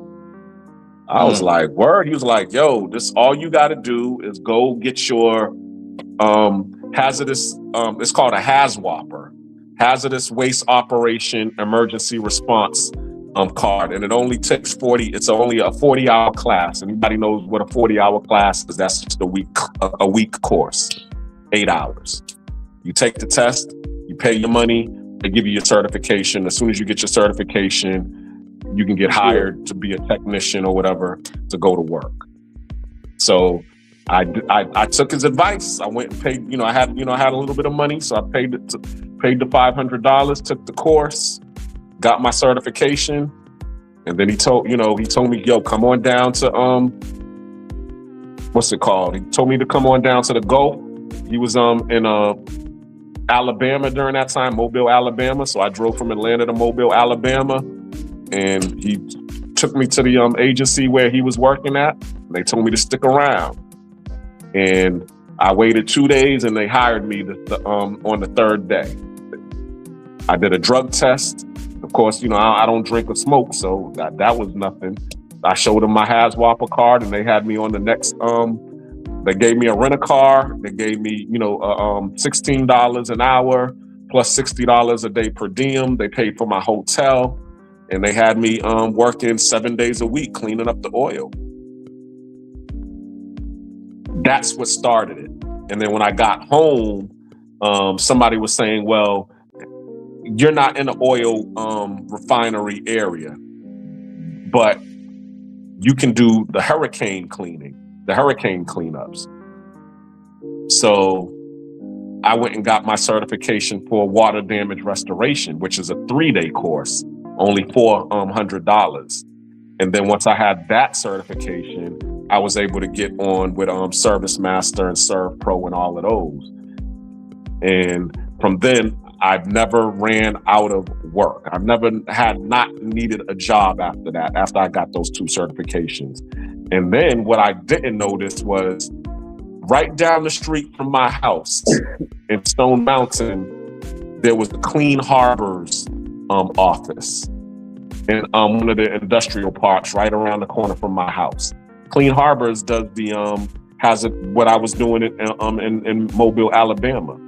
So, and I ended up going there by accident because I was doing I had to do a flood cleaning over there, and I saw the Clean Harbors back there.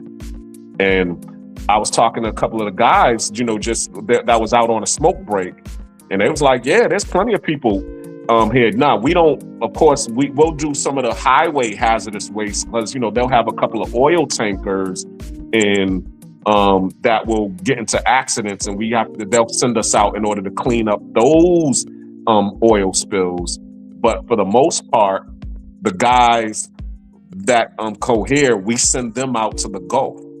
We just recruit here, and then we send them out to the Gulf, and we put them up in the hotels and stuff. So really, I could have stayed in the hazardous waste cleanup industry in Atlanta had I known about the Clean Harbors that was right around the corner from my house. I would have just been out, I'd have been out of town a whole lot more than, which would have probably been better because it would have saved my damn relationship I had with my baby mama, knowing that I wasn't around. But because I stayed home, I was there to catch some things that I was able to catch. I was able to be nosy more and able to catch some things, and that's what caused our relationship to break apart. But hey, everything happens for a reason. But that's what I'm just saying. The cleaning industry, you ain't got to go out here and just be a house cleaner, even though house cleaners do make good money, especially in the States. You know, if you own your own company, because you can make your average house cleaning is going to cost $150. But if you don't want to be, sweeping and mopping, you can go out here and do the heavy duty stuff. Just run the machines. Because that's all I did. I just ran the machines, and I was making, as a technician, I started at $15, $16 an hour, but then I started going to $20, $25 an hour. And then once I got my own equipment and my own tools, now I was able to write my own ticket. Instead of me getting paid the $15 an hour, I'm going in, demanding $100, $175. If it's a flood, I done got paid in 3 days, $8,000 in 3 days on a flood. Somebody's basement flooded. Key word. What was the key word in everything you just said? Ownership, pretty much. Nah, you didn't even say ownership. You said tools. Tools, yeah, I had the tools. I had my own tools.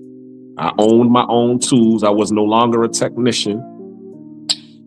So since I had my own tools, my own van, my own extractor, I could go up in there and write my own ticket.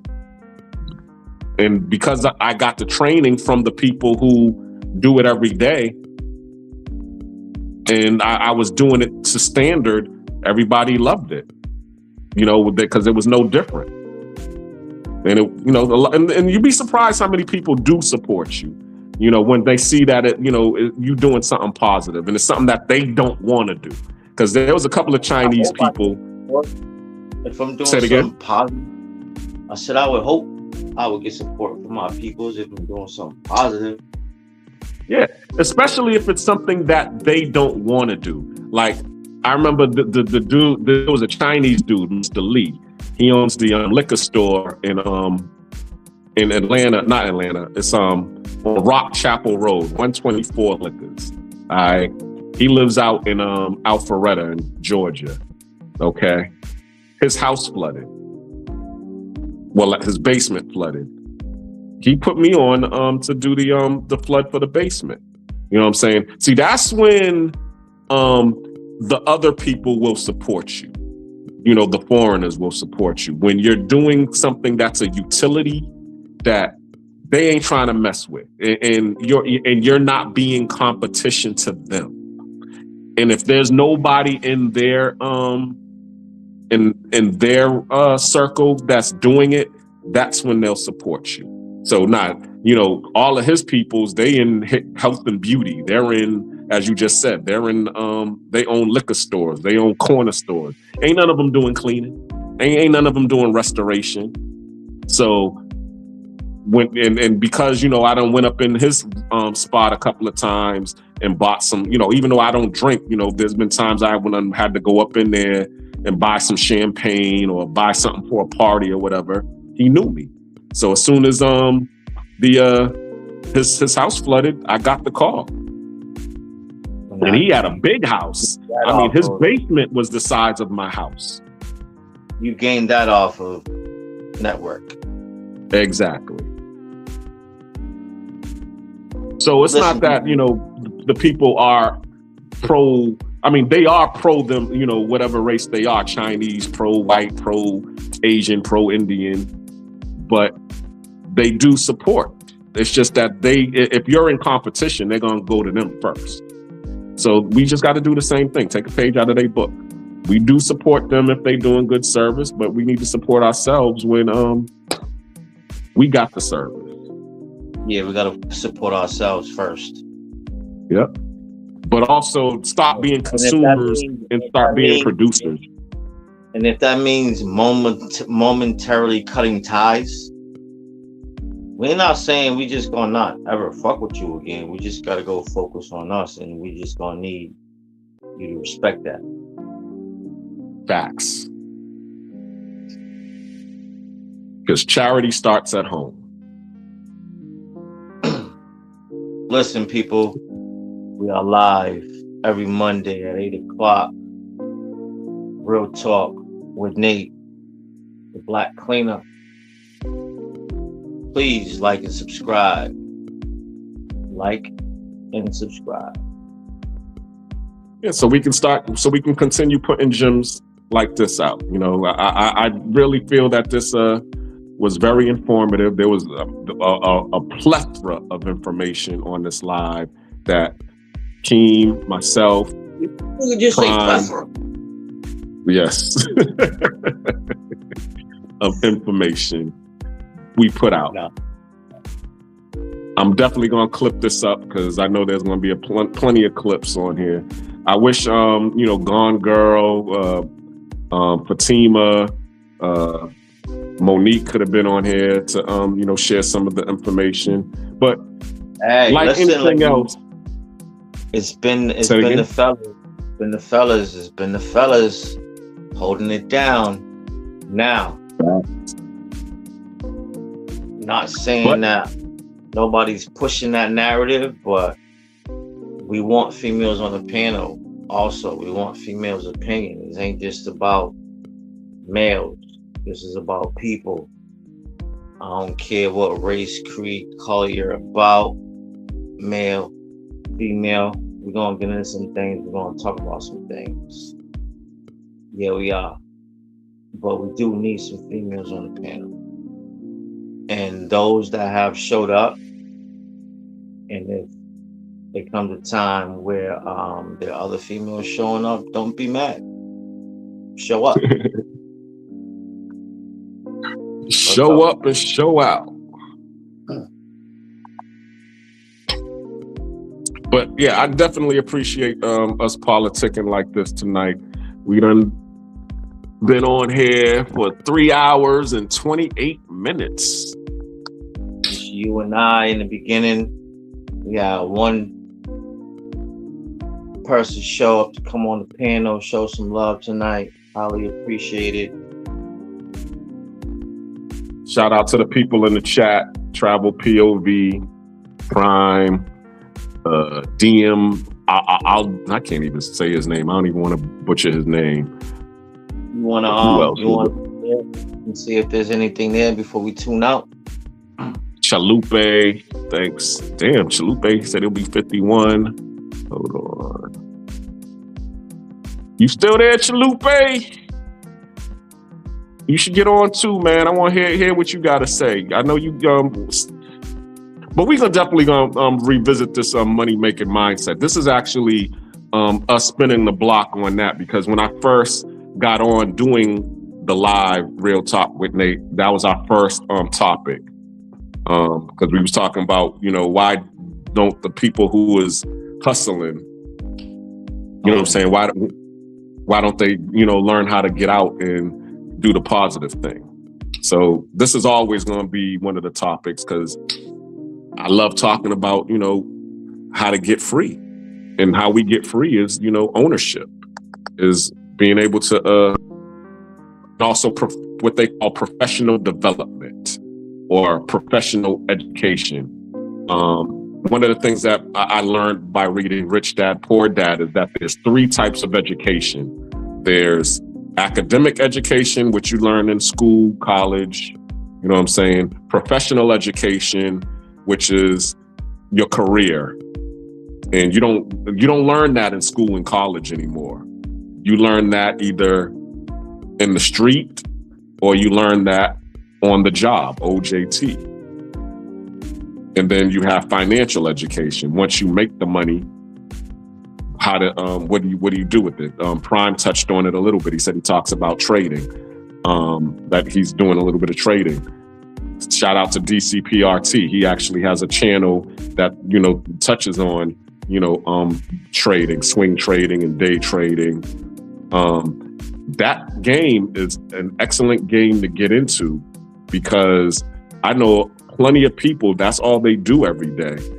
And they make a daily paycheck just trading. I was talking to one of my cousins, and he was like, yo, I just made, $850 today. 2 days ago, I just made $650. And he's like, yo, all I do is I just buy these contracts, for $150. And I just, that's where I get in. And then it'll either go up or it'll go down. But most of the times it'll go up, and I just get out when, when it gets to the point where it's not going to go anymore for the day. So I was like, damn, I want to learn this process, because cats is making, good money learning how to trade, how to buy these contracts and just watch the market go up, or they learning how to short and watching the market go down and learning how to get the money that way. So having a financial education is just as important as having a professional education. But, all right, man, we done been on here for almost 4 hours. I'm going to claim it at 3.5 hours. You got any final words, King? Love, peace, and happiness. Okay, Don Cornelius. Hey, till the next time, next session, same time, same place. Real Talk with Nate, the Black Cleaner. All right, signing off. I'm going to sign off with Keem's favorite. Yeah. Some journeys ain't loud. They just steady, they just real. Nature's Odyssey. Yeah. Still standing. I walked through fire, didn't fold and break. Lost some love, but I still got faith. From the silence, I rebuilt my name. Nate's Odyssey, still in the game. I done seen the highs and the lows unfold. Heart stay warm when the world went cold. Every scar got a story told. Nate's Odyssey, solid gold. Yeah. Back when the road felt heavy on my chest, suitcase full of dreams, pain in my steps. Left everything behind just to breathe again. Sometimes freedom don't come with friends. Late nights thinking where the time went.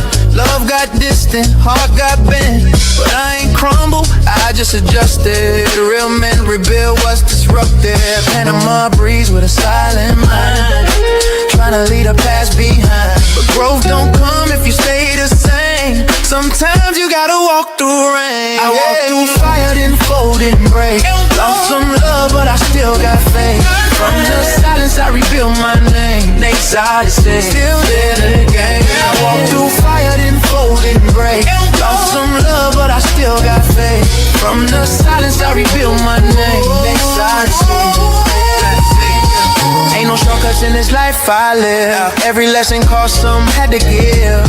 Trust broken, ego tested. Still I rise, still I'm blessed still. They say why you move so calm. Storms don't shake us steady. I done learned what peace really costs. You don't win unless you lost. This ain't flashy, this ain't hype. This grown man, purpose tight. Every episode, every mile. Still got vision, yeah, still got style, yeah. This ain't just travel, it's transformation. This ain't just silence, it's elevation. Yeah. Nate's Odyssey.